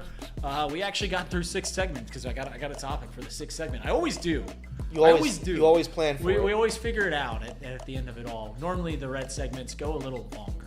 And we're having fun here today. I like to have fun when we host. I don't know how structured it is. In fact, it's not structured at all. But it's a good change-up. We just did the headlines at 11:20, and you're asking Is that about the latest? structure? Is that the latest headlines? I said there's no structure. Is that the latest headlines? It's got to be close. And it has to be a tie for if not. Well, because we would never do it the last segment. I think so. Second to last segment would be the latest. I think we've done it one time in segment 5, but we'll have to go back and check. I'll say this about when I host. I think it's fun to have like goof around every once in a while, but I often ask myself, how quickly will it get tiresome? And I think we'll figure it out tomorrow. I think we'll figure it out tomorrow about how tiring it gets. But so I asked this question, and I don't think it's something that we've talked about, and I'm sure it'll be brought up again in the next 8 weeks before the trade deadline gets here. And the simple question is, the Reds at this moment are exactly 28-28. They are tied for 3rd place in the National League Central, and they're about 4 or 5 games behind the wild card. And if you're looking at just the way that the National League is set up, we've often said, I don't think the Reds can make a wild card team just because you look at the NL East, you look at the NL West, their only path to the postseason, presumably, is winning the National League Central. And that's, not tooting the Cubbies' horn, but that's looking harder and harder by the day. So the question is, if you get to the end of July and the Reds are 2 games above 500, I don't know what that'd be. I don't know how late that'd be in the season. What do the Reds do? If they continue on the pace that they are, playing 500 baseball, and you get to the 3rd week of July, do you start to consider, okay, are we a piece away? Can we get a bat from the Colorado Rockies? Can we get a bat from the Miami Marlins? Can we get a bat from someone in the American League to supplement this offense? Can we get another starting pitcher to supplement this rotation? Do we add, or do we start selling off some pieces? We mentioned him earlier. TJ Friedel's having a very, very good season. He's going to be 30 years old in August. He's going to be 31 years old next year. And next year is his last year of team control. Do you start looking at some of the relievers that you have that are having good seasons? Do you go, all right, let's start shipping some of these guys? Do you get rid of a Jose Trevino, who's having a really good year, who's a little older? Like, what do you do with this team, plain and simply, if you get to the end of July, you're 2 games above 500, you're 3 games above 500, but you're still like 6-7 games out? Nick Kirby said this on Chatterbox Reds, and I actually do agree with it. 100%. If the Reds are 500 at that point, that's the worst case scenario. Nightmare. Yeah. Mm-hmm. You want them to be really, really good, which is unlikely, or you want them to be, respectfully, you want them to be garbage. You want them to be horrible. And you want that because you want a set answer. One of my biggest fundamental issues with the Reds over the past 3 years has been I still, to this day, do not know what their identity is. I have no idea. Yeah. I have no idea how good they can be. I have no idea how bad they can be. I don't know what they're fighting for. I know Nick Kroll and during the past few off seasons has been like, we're fighting for the division. We're fighting for the division. You're not close to the division. And this division, by the way, is not very good. The fact that you're not close to the Chicago Cubs, it says a lot. Four out of the 5 teams are 500. That's fair. That's fair. I would say we would all have under 1.5 teams, though, to make the playoffs from this division. And that speaks a lot to about how good the other teams in the National League are. But either way, it's looking like the Reds are in line for another 3rd or 4th place finish in the National League Central, if they were to continue at this pace. If that's the case, and you're 500, I don't think they will do anything. Should they do something? Absolutely, yes. They should start selling, but I don't think they will. I do think that there is a perspective. When you're looking at how the fan base thinks of you, and this is supposed to be the end of the rebuild. We're not supposed to be rebuilding right now. This is supposed to be the end of the tunnel, right? And it feels like we're still kind of going up that hill, and we're not even remotely close. You take 5 steps up, and you drop 4 steps back. And you're not really making any progress. So the fan perspective, if this were to happen, if they were 500 and they sold Nick Martinez, if they started selling, Gavin Lux or whoever else, they wouldn't sell Gavin Lux, but if they sold Austin Hayes or whoever else would be available Austin Hayes would be a good sell. Whoever else would be at that point, fans are going to be upset, and they're going to be rightfully upset because it's the mark of another failed season. Here's where I get conflicted, and I've been saying on the show for a while. Eventually, the future, it's all fine and dandy, thinking about what could be and how good these guys could be, and maybe next year and the year after that, and it's only 25 games and 50 games and 80 games. Eventually, it has to be about right now. It has to be about this instant. And if this year, if you're 500 at the deadline, you're not good enough to make the playoffs, and you're certainly not good enough to compete for a championship, which is my metric. So if I were the Reds, I would sell. Pretty much regardless, if I'm going to be honest. I mean, if they're 5 games over 500, it's a different story. So you got to rip off a pretty convincing win streak here. I'm against the future in terms of long term right now, because this is supposed to be the win now point. Mm-hmm. But if it's already a lost season, make sure the roster for next year on opening day is the best possible roster that you can have. If that means that you're selling for prospects and maybe they can come up and produce next year, that's fine. If that's not the case, if you're getting prospects that are 18 years old and down the line they'll be fine, I'm okay with it as long as we recognize that this is not a rebuild still. Mm-hmm. At some point we have to recognize that you have 3 more years of Terry Francona with an option. After this year. You have Elly De La Cruz until 2029. You haven't extended anybody. Not that you probably should at this point. Matt McClain's still hitting $180. So there's so many things that have to be accomplished here by this team to make me believe in them. And I think the first step would be, if they're not good enough at that deadline, start selling somebody to tell us what you're trying to do. Because we don't know. And that's a tough place to be. Well, I can tell you point blank that if the route they go in is to start selling pieces that they currently have, then what you want, which is make the roster as good as it can be next opening day, it will not be. Yeah. If they sell it all, the roster will more than likely be worse at the start of opening day next year. That doesn't mean that something can't happen. You start pulling in pieces and left and right, but more often than not, if you're going to be trading an Austin Hayes, you're either going to be getting a mid to low level prospect that's ready to play Major League Baseball and just kind of be a platoon player, a vet, or a piece that just ready to play, or you're going to get a higher upside guy that's going to be a lot younger. So if the mode is to sell, then I'm telling you right now, then more than likely the opening day roster will be worse than if they held all those pieces.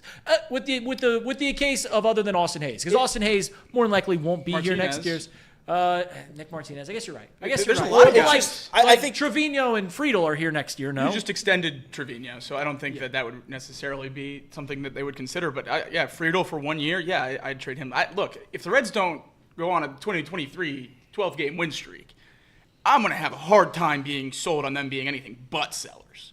I mean, you're 2 games above 500. What does that get you? Nothing. We can't convince ourselves we're a playoff contender with 2 games above 500. So you've got to go get something then, which we know they won't do. if they win 84 games, I can tell you what it can get me. That can get me a straw man argument that Tito Francona was a better manager than David Bell. That it can get me. So that's what I'm going for. Outside of that, it doesn't do anything for them to go 82-80.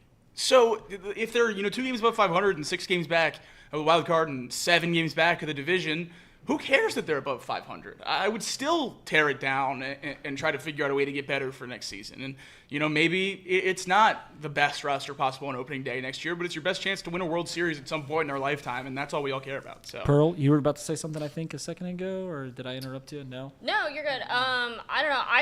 I think if the season's shot, they're not going to get crazy and sell because that's not them, because they brought Francona in for this to be. That is a good point. They might have made some kind of agreement to Tito. Yeah, and they brought Francona in not for any purpose of a rebuild, to sell players, to get prospects for the next couple of years. This is it. So they're gonna, if the season's shot, they're gonna chalk it all up to, okay, well, this was us working the kinks out this year. We have Francona next year.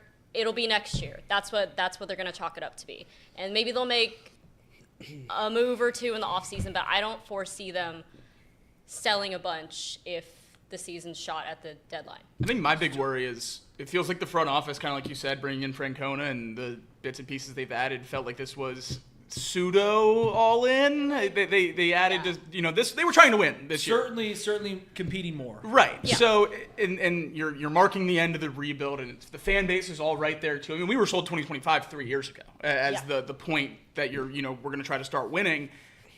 That's an arbitrary date until these guys come up. What have we seen so far that leads us to believe this rebuild's over? This roster stinks. Yeah. So we can say the rebuild's over all we want because we were told in 2022 that in 2025 it was supposed to be. But if Matt McClain's going to hit 180, I got bad news, guys. We're still rebuilding. So maybe we should operate that way. And it's a tough pill to swallow, but just because they told us we were going to be good in 2025, we're clearly not. I disagree with that. This roster stinks. How many rosters in Major League Baseball have 3 catchers that are hitting well? That's a good point. The correct answer is 0. Well, They're the only Championship one. They're the only one, I don't except like for that the bit. 2016 Cubs, who had 4. I don't like that bit. Who had 4? I don't like that bit. And my point being that, when we talk about the better roster for next year, I think Jacob's somewhat right when they were trying to win this year, and this was the best they've got. That's scary. I think they know that doesn't work. What they did this past offseason didn't work, if that's the case by then. And they learn from it, and maybe they decide to spend a couple extra dollars next year and hopefully try to adjust an offense that clearly is the number one problem for this team not succeeding. I also recognize that, if the core is not going to hit well, then we're out of luck. Right. There's really nothing you can do at that point, and that's going to be a really, really, really difficult place to be. So if you're sitting 2-3 games below 500 and the core is still not hitting well at the trade deadline, let's use the second half of this year to try to figure out how to get the core to hit well and get some good prospects, right? Yeah. They're probably just going to chalk this up as, okay, this was our spring training practice year working with Francona, and I mean, we do it in every sport but baseball. Yeah. You hire a new coach and you let them get their guys in there and you give them some time. We didn't do that with Francona. So, I mean, we talked about it yesterday. If he doesn't want a platoon, we didn't necessarily give him the pieces to have a ton of success. So maybe they are just going to throw their hands up and say, we'll give it a go next year. Yeah, it is interesting. I mean, I'm looking at the National League standings right now. The Cubs, I misspoke. I thought they were 5 games out. They're 3.5, or the Reds are 3.5 games out from the last wild card spot. They're tied with the Brewers. They're in tied for third place in the division. They're 6.5 behind the Cubs in the division, so that's getting kind of ways away. But you can also say they're 4.5 games out from the second wild card spot, which is the San Diego Padres, and that's true. These things are all true. But then you also look at there's 2 teams that are below the Reds right now in the wild card standings that wouldn't surprise a single soul in this room if they start playing really well. Right. That's the Arizona Diamondbacks and the Atlanta Braves. What happens if they rattle off 10 games in a row and all of a sudden they're like, all right, that's another team that we've got to get on top of. There's a lot of teams that are currently competing in the wild card, the Reds being one of them, absolutely one of them. And I'll ask the simple question of, out of the Mets, Padres, Cardinals, Giants, Brewers, Reds, Diamondbacks, Braves, out of all those teams, who has the worst roster? think we know. Is it? I mean, maybe the only Are we argument. debating them against somebody? Yeah, it was like maybe the only argument is the Cardinals, who are just continue to win. Maybe that's the only argument. Like, the Reds have a better roster than the Cardinals, but the Cardinals are winning games. They currently have a playoff spot. So it's like, I guess the question, there's nuance to the question of if they're 3.5 games out, if they're exactly where they're at right now, they're 3.5 games out of the wild card. It seems silly to sell. But then you also got to go, well, there's 7 teams, and they all seem better than us, and we're all in the same spot. So I don't know. Is it sillier to sell, or is it sillier to sit on your hands and do nothing for the umpteenth year in a row? That's a good point. Yeah.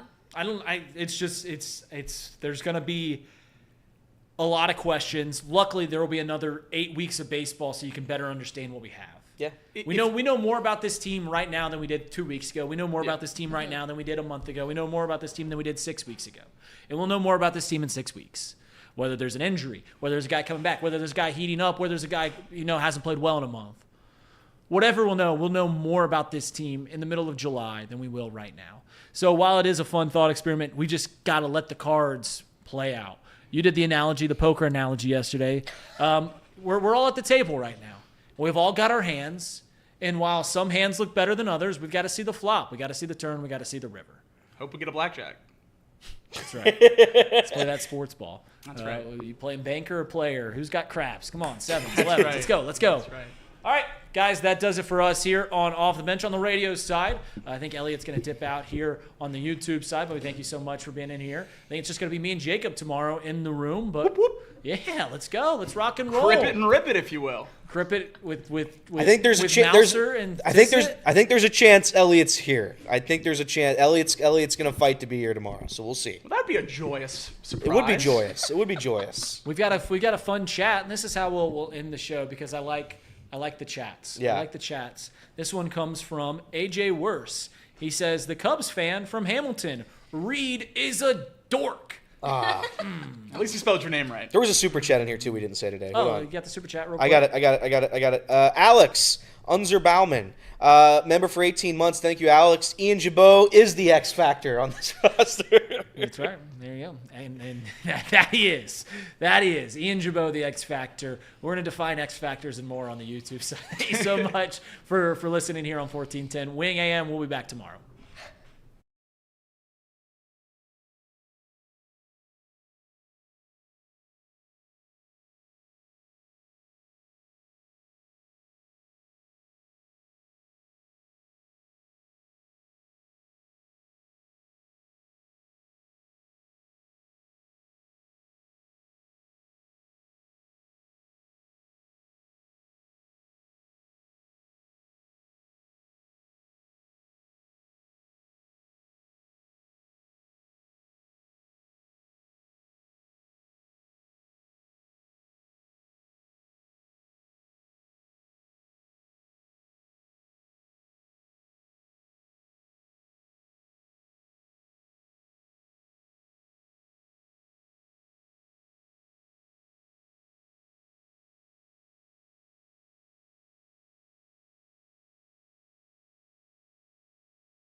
Hey guys, welcome back to the YouTube side. We've got Jacob Tissett and Pearl Zabel in the room. Pearl, you're going to Gatlinburg? Oh yeah. Ooh. What are you going to Gatlinburg for? Little family vacay, friend trip, or just a fun little spontaneous weekend. That's fun. You going? You gonna do any of the things around town? Do you go to Gatlinburg a lot? Do you like Gatlinburg? I went to Gatlinburg the first time last summer with my boyfriend and his parents, and that was an experience. I want to do hillbilly golf. I've heard Hillbilly good golf's things. fun. Is it? Have you done? I've played Okay. there. I think it got destroyed by. Oh really?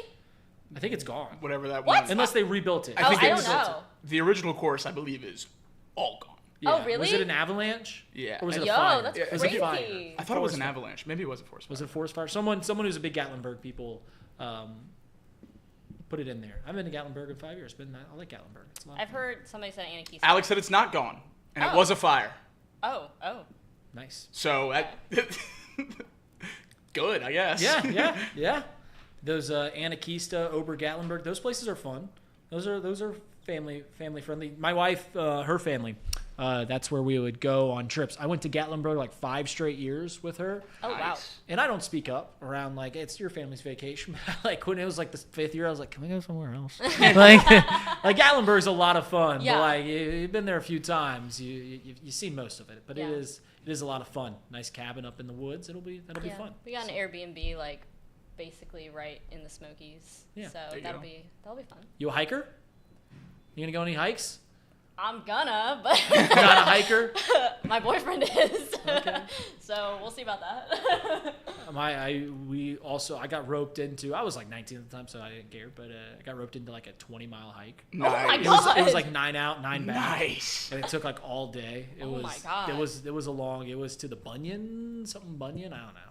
But you had to go up at the pass and it was on the Appalachian Trail for like 9 miles. And I decided when I was 19, I was like, one day I'm going to do the Appalachian Trail. And they're like, that's like an entire summer of your life just hiking. And I was like, maybe I shouldn't do the Appalachian Trail. Maybe that doesn't, I don't want to get mauled by a bear at night. So, but yeah, Oh, wow. shout out to people that do the Appalachian Trail. Yeah. No, I'm out on outdoor leisure activities. Not a camper? We invented buildings and hot food and all that good stuff. So Come on. Well, you're just saying hiking, not going like in the mountains. And camping, like any of that. Yeah, outdoor living. If you want to get me camping, let's make sure there's you a glamor? house. Stuff. Okay. So I'll go fish and all that, and then better have a I'm TV. not a fisher. I like don't- fishing. I like fishing. I don't got the angler blood. I think it's Okay. because my family had a lake house up at Indian Lake. I don't know if anyone that watches this show is familiar with that. But there's just not many fish up there. Or at least maybe I'm just terrible at it. But I just feel like my entire family would all go fishing. We'd be fishing for hours and catch zilch. So I Yeah. like ruined it. I was like, this sucks. Like I'm done Catching doing this. fish isn't even like a top 5 part of fishing, I would say. So Fair enough. Yeah, there was last time I went, there was a little cub, little bear cub, Aw. and this family was going up to. The cub was. Black bears aren't that big. Like they're Right. about the size of a human, maybe a little bigger. I don't know the exact size, but they're not like big grizzly bears where they're huge. So this was a little cub, so it was pretty small, and this family was going up to like pet the cub. that's dumb. That's bold. That's very And we had to, I had to pull the family back because if you looked across the road, bold. The mom. there was Mama Bear, Woo! and we would have been that would have been on a news site or a news I feel like Gatlinburg bears are just like their own category of bears because like a few months ago, my boyfriend and a bunch of his friends, like it was like 11 of us, we got an Airbnb in Gatlinburg, and they one of the girls that booked it just got a message from the host and was like, oh hey, by the way, there's the neighborhood bear, just thought I'd let you know. Make sure you put the neighborhood bears. Yeah, make sure you put the cover on the hot tub because he likes to go in there. Yeah. Like what? Yeah, that's good. That's good. If I was in a hot tub and a bear just started crying, what do you do? Do you Chill. Just crack open a beer and just let him. just Whoa, just hop in here, big You dog? have 2 options. You get up and you try to run and he kills you. Or you hang out with him. And Do you just, roll like- the dice and I make mean, him friends. if he's friendly enough to chill in the hot tub. Like you're not getting out of the hot tub and outrunning the bear. You've lost. It's too much movement. The push is.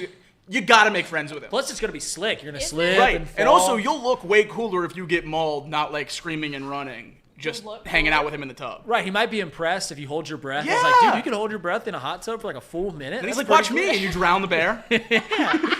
I was gonna say, you grab the cover and just stick a snorkel out the side so you can breathe underwater. Oh man, how do we get back to wherever we were going on this track? But yeah, have fun, Pearl. That sounds like a fun little trip. Sounds like a fun Gatlinburg. I haven't been in a few years, but it's a good place to be. You said you're not a fan of outdoor leisure activities. I like camping. My family likes my wife's family likes camping a lot. They bought a camper and they're going a bunch this summer. every time I've been camping, I've had a lot of fun, and immediately I go, don't need to do that anytime soon. Like, it's like, like when you leave Florida, you're like, man, I can't wait to go back. Never have had that experience with camping. Like, I've had fun. Like, I did not enjoy my time. I did not hate my time camping, but I'll like finish it and just be like, yeah, let's put the tent away for a while. Let's put the tent away. It's that wasn't a whole lot of fun. It seems like a lot of work. It's not that bad. To like not get cold. It's like I just be inside. It's not that bad. Well, it's worse in the summer when it's like hot. Yeah. Yeah, it's hot. They played a 4-game series, the Reds and the. No. I don't think so. They have an off day Thursday, don't they? Or no? Yeah, they're off tomorrow, and they go up to Chicago, so they'll play a 3-game series. Okay. That was my impression. Yeah, we'll be me and Jacob will be down in Danville, Kentucky. That's right. Last year when we were down there was when Seiya Suzuki dropped the fly ball. True. And I got like 19 tweets sent to me about Seiya Suzuki dropping the fly ball, and then the next inning he hit the grand slam. It did happen. And then you fun. made me listen to your Go Cubs Go playlist for the whole ride home until the songs There's ran a out. It's 3 playlist? songs. But the whole playlist.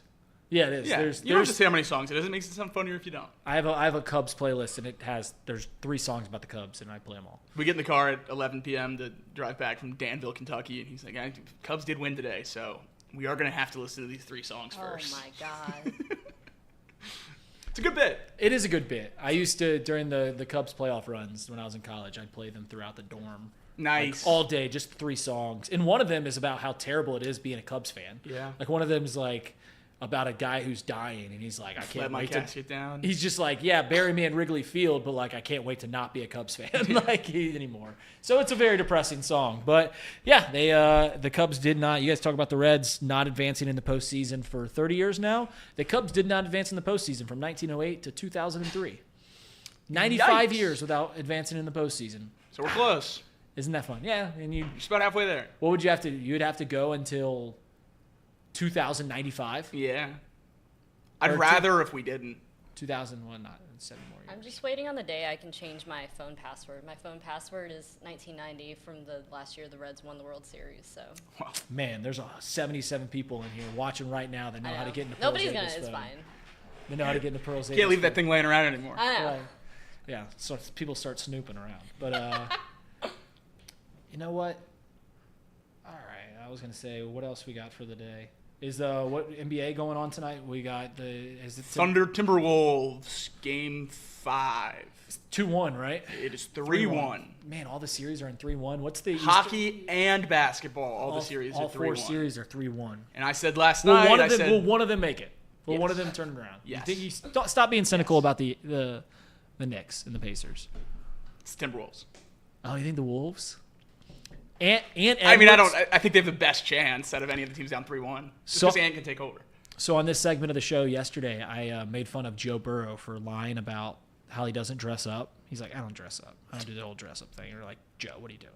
And Ant Edwards did the same thing about MJ last year, or when they make the Western Conference Final last year, or was that 2 years ago? Last year, they also Last year, and everyone started like, man, he plays a lot like MJ. He does a lot of the MJ things. He's like, stop saying I look like MJ. Stop saying I play like MJ. I play nothing like MJ. Then he hits a shot and he goes, and he added and the he's doing the tongue leg out while sleeve and the armband. while he's dunking, and it's just like, what are we doing here? Yeah. That's funny. He's awesome though. He is fun. I love Ant, and he's faced the league, right?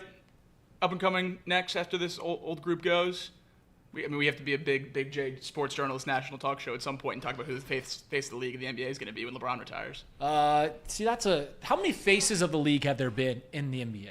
The history. There has Oh, in hasn't history? always been a face of the NBA. Well, maybe they're kind of. I think when MJ, Kobe, LeBron, Kobe's was. I don't pretty think short. Kobe was. I think he was. I think like it's been Steph, LeBron, MJ, Steph. Magic, Bird. Yeah, It. pretty close. Well, I mean, then you Kareem go never Will, really was. Yeah, you go Will. Kareem was too quiet. Yeah, Will Jerry West. Dr. J was probably more of a Dr. J for sure. face of the league than Kareem was. And I know Kareem's probably much right. better. You're And I probably know right. Kareem was much better, but like Dr. J was more of a face. Like Yeah. there's been like 5. There's been 5 if you don't include Kobe. if you don't include Kobe, which I don't know. It just felt like it was LeBron, and then Steph was right there too.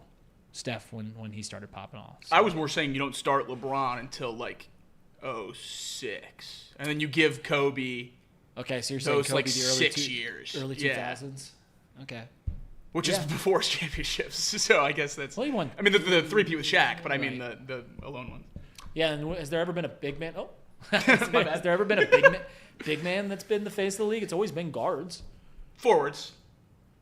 I mean, LeBron, I guess, is a forward. But Yeah. There's never been a center. Well, I would say.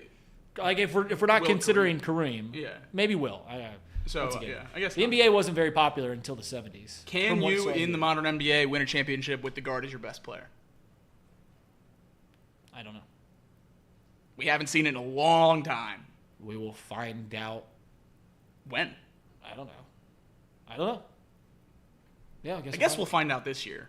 Yeah, I mean, like, we might. Because it would have to be the Thunder. Right. Yeah, that stinks. Yeah. They have a good roster. Is this the worst Thunder team of their dynasty? Brother, I don't know. They have the most assets in the league, and their whole starting lineup's under 25. They're going to get better, and they're going to win this championship. Well, so here's the thing about the NBA, just from the periphery, who's someone who doesn't watch a whole lot. It's been now like three straight years where you're expecting a dynasty to happen, and it hasn't. Yeah. Like when the Nuggets won their championship, you're like, oh, here comes a dynasty. Bucks won their championship 5 years ago. Oh, here comes a dynasty. Last year, Celtics win their championship. Here comes a dynasty. Some of those things, like the Nuggets might rip off like 3 in a row. Like, we don't know. The Celtics might rip off 3 in a row. We don't know. But it's just funny that we're just like, I can't imagine anyone else winning for the next few years because in our lifetime, or the last 4 decades or so, basically the 80s, 90s, 2000s, 2010s, there had been nothing but dynasties for the most part. Right. The championships had come in bunches. And now we're not seeing that anymore. And a big part of it is because of the new rules and, Supermaxes and all that stuff have created more parity in the NBA, which then asks the question, is parity what you want in a league? Does it make it better? Or is it always good to kind of have a David versus Goliath thing? Is it always good to have a dynasty that someone's trying to knock off? Or is it better to have, who don't know who's going to win the championship? Because baseball was at its best when they had a David versus Goliath thing. Yeah. Last time that baseball was on par with the other major sports was the late 90s, early 2000s, and the Yankees won 4 out of 5 and went to 5 out of 7 World Series. We haven't seen that. No one's went back-to-back in the MLB since 2000, which is insane to think about.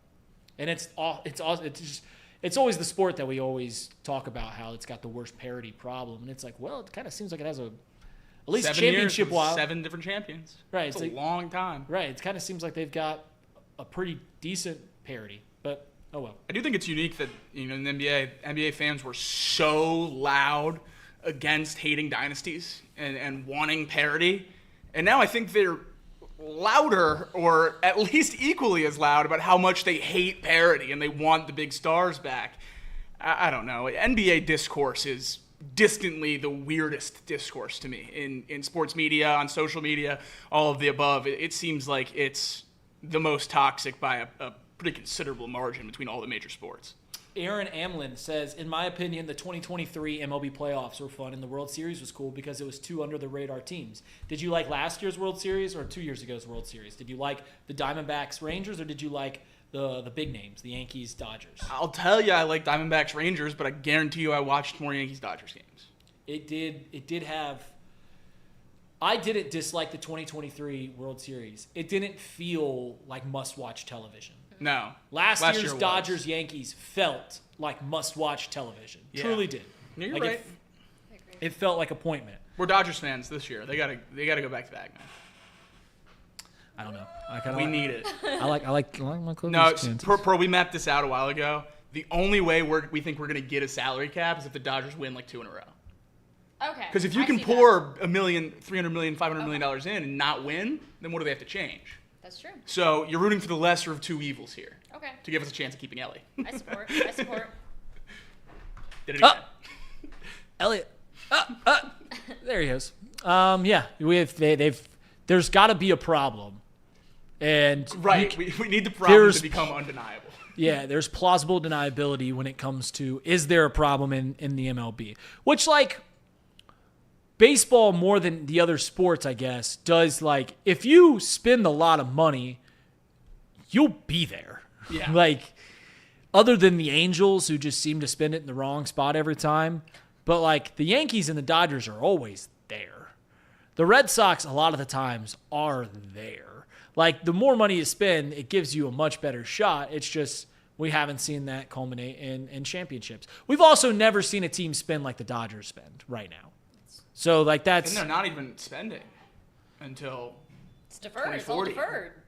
Yeah, it's going to be interesting to see if, like, in 10 years, if that hurts. You know what I'm Yeah. saying? Sell the team. I mean, it can never be. I mean, long term, how does nobody care about that? How would you literally sell the team? Yeah, I don't know. Well, like, if you sell the team, it would have to be in the contract that you have to pay whoever sold the don't- team, like, either that money, that you got to put money away in the sale for, Yeah. like, Goes a against trust. the value of the team? Yeah, it would either go against the value of the team, or you say, like, all right, we're going to take, if we sell it for $8 billion, you're going to put $1 billion away into this trust. Like, if they sell it in the next 4 or 5 years, into this trust that'll start, you can start pulling from once, you know, Shohei's contract is Yeah. up and all these contracts start hitting. It's going to be interesting. That is weird. It's going to be... Celtics are in a weird position right now because of that, too. Their old ownership signed everybody. Max contracts, won a championship last year, sold the team right after the championship.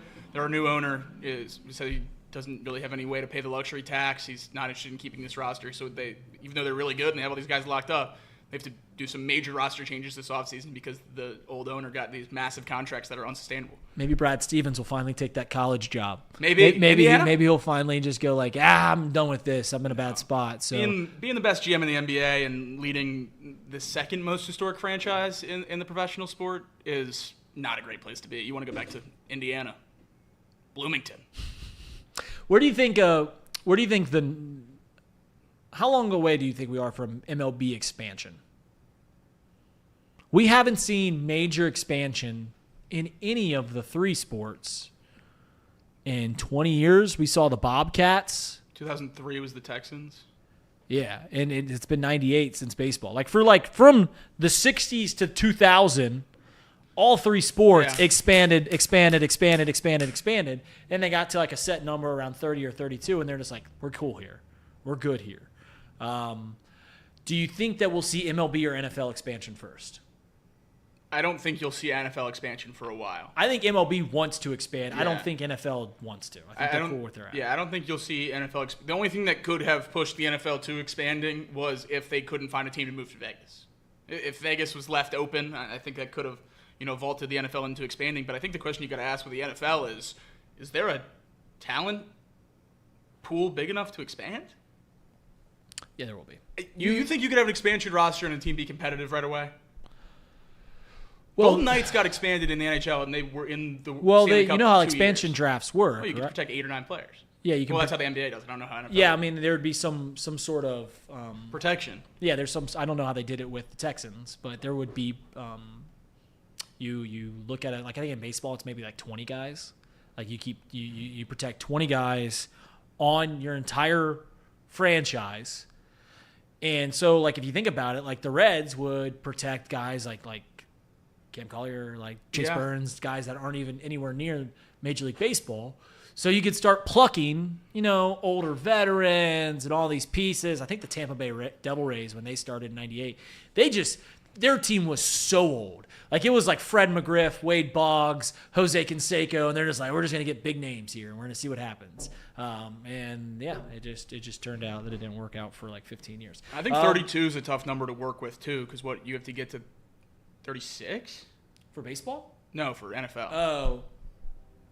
Yeah, I don't know. 36, you had 18 teams, then you just do three 6-team divisions? That's what I was thinking. So you have to have four media markets are not attacked right now? They'd go to Canada. Well, Right. let me put this up. Well, would Baseball or football will have no problem with. I don't think they really have a problem with teams. I really don't think with the way they're going that they'd have a problem, at least in more than one place. They might have one problem, but out of the 4 places, 3 of them will be a success within 15 years. What I was getting to is there are not 4 cities in the U.S. They're going to London, and they're going to Mexico City, and they're going to Canada. Okay. I think that is the next expansion. Like if the Bengals were to leave Cincinnati, I'm pretty confident they would leave the United States. Like, I think every new expansion is going that way. Because unless you go to, like, San Antonio or Salt Lake City, Toronto is 6 miles from Buffalo. Like, MLB doesn't have a team in Buffalo. That's the same media market. So I think it's a tough question to ask where they go in the United States. Louisville? Like, you put a team in Kentucky if one leaves Cincinnati, I guess? So, yeah, I don't know, but I think NFL's looking international expansion dead in the face. One is you can make another Chicago team work. That's true. You can make another Chicago team work. You could Florida's capped up. They don't do well enough to try to do it Austin, either. Portland, I don't know. That's what I mean. It's kind of weird. Maybe they send another one to the Bay. Revive St. Louis. You go to San Jose instead of Oakland. You go back down to San Diego. I don't know. I'm not worried about football, I guess. Baseball will be interesting to see what they do once they go add 2 more teams, about how the divisions work out and stuff like that. Would expansion line up with salary cap?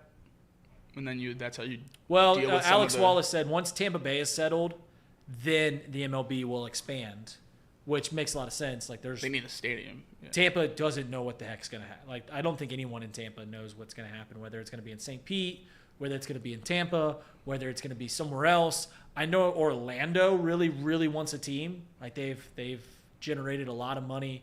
Orlando, I wonder Nashville, right? At what point are we going to stop trying Florida?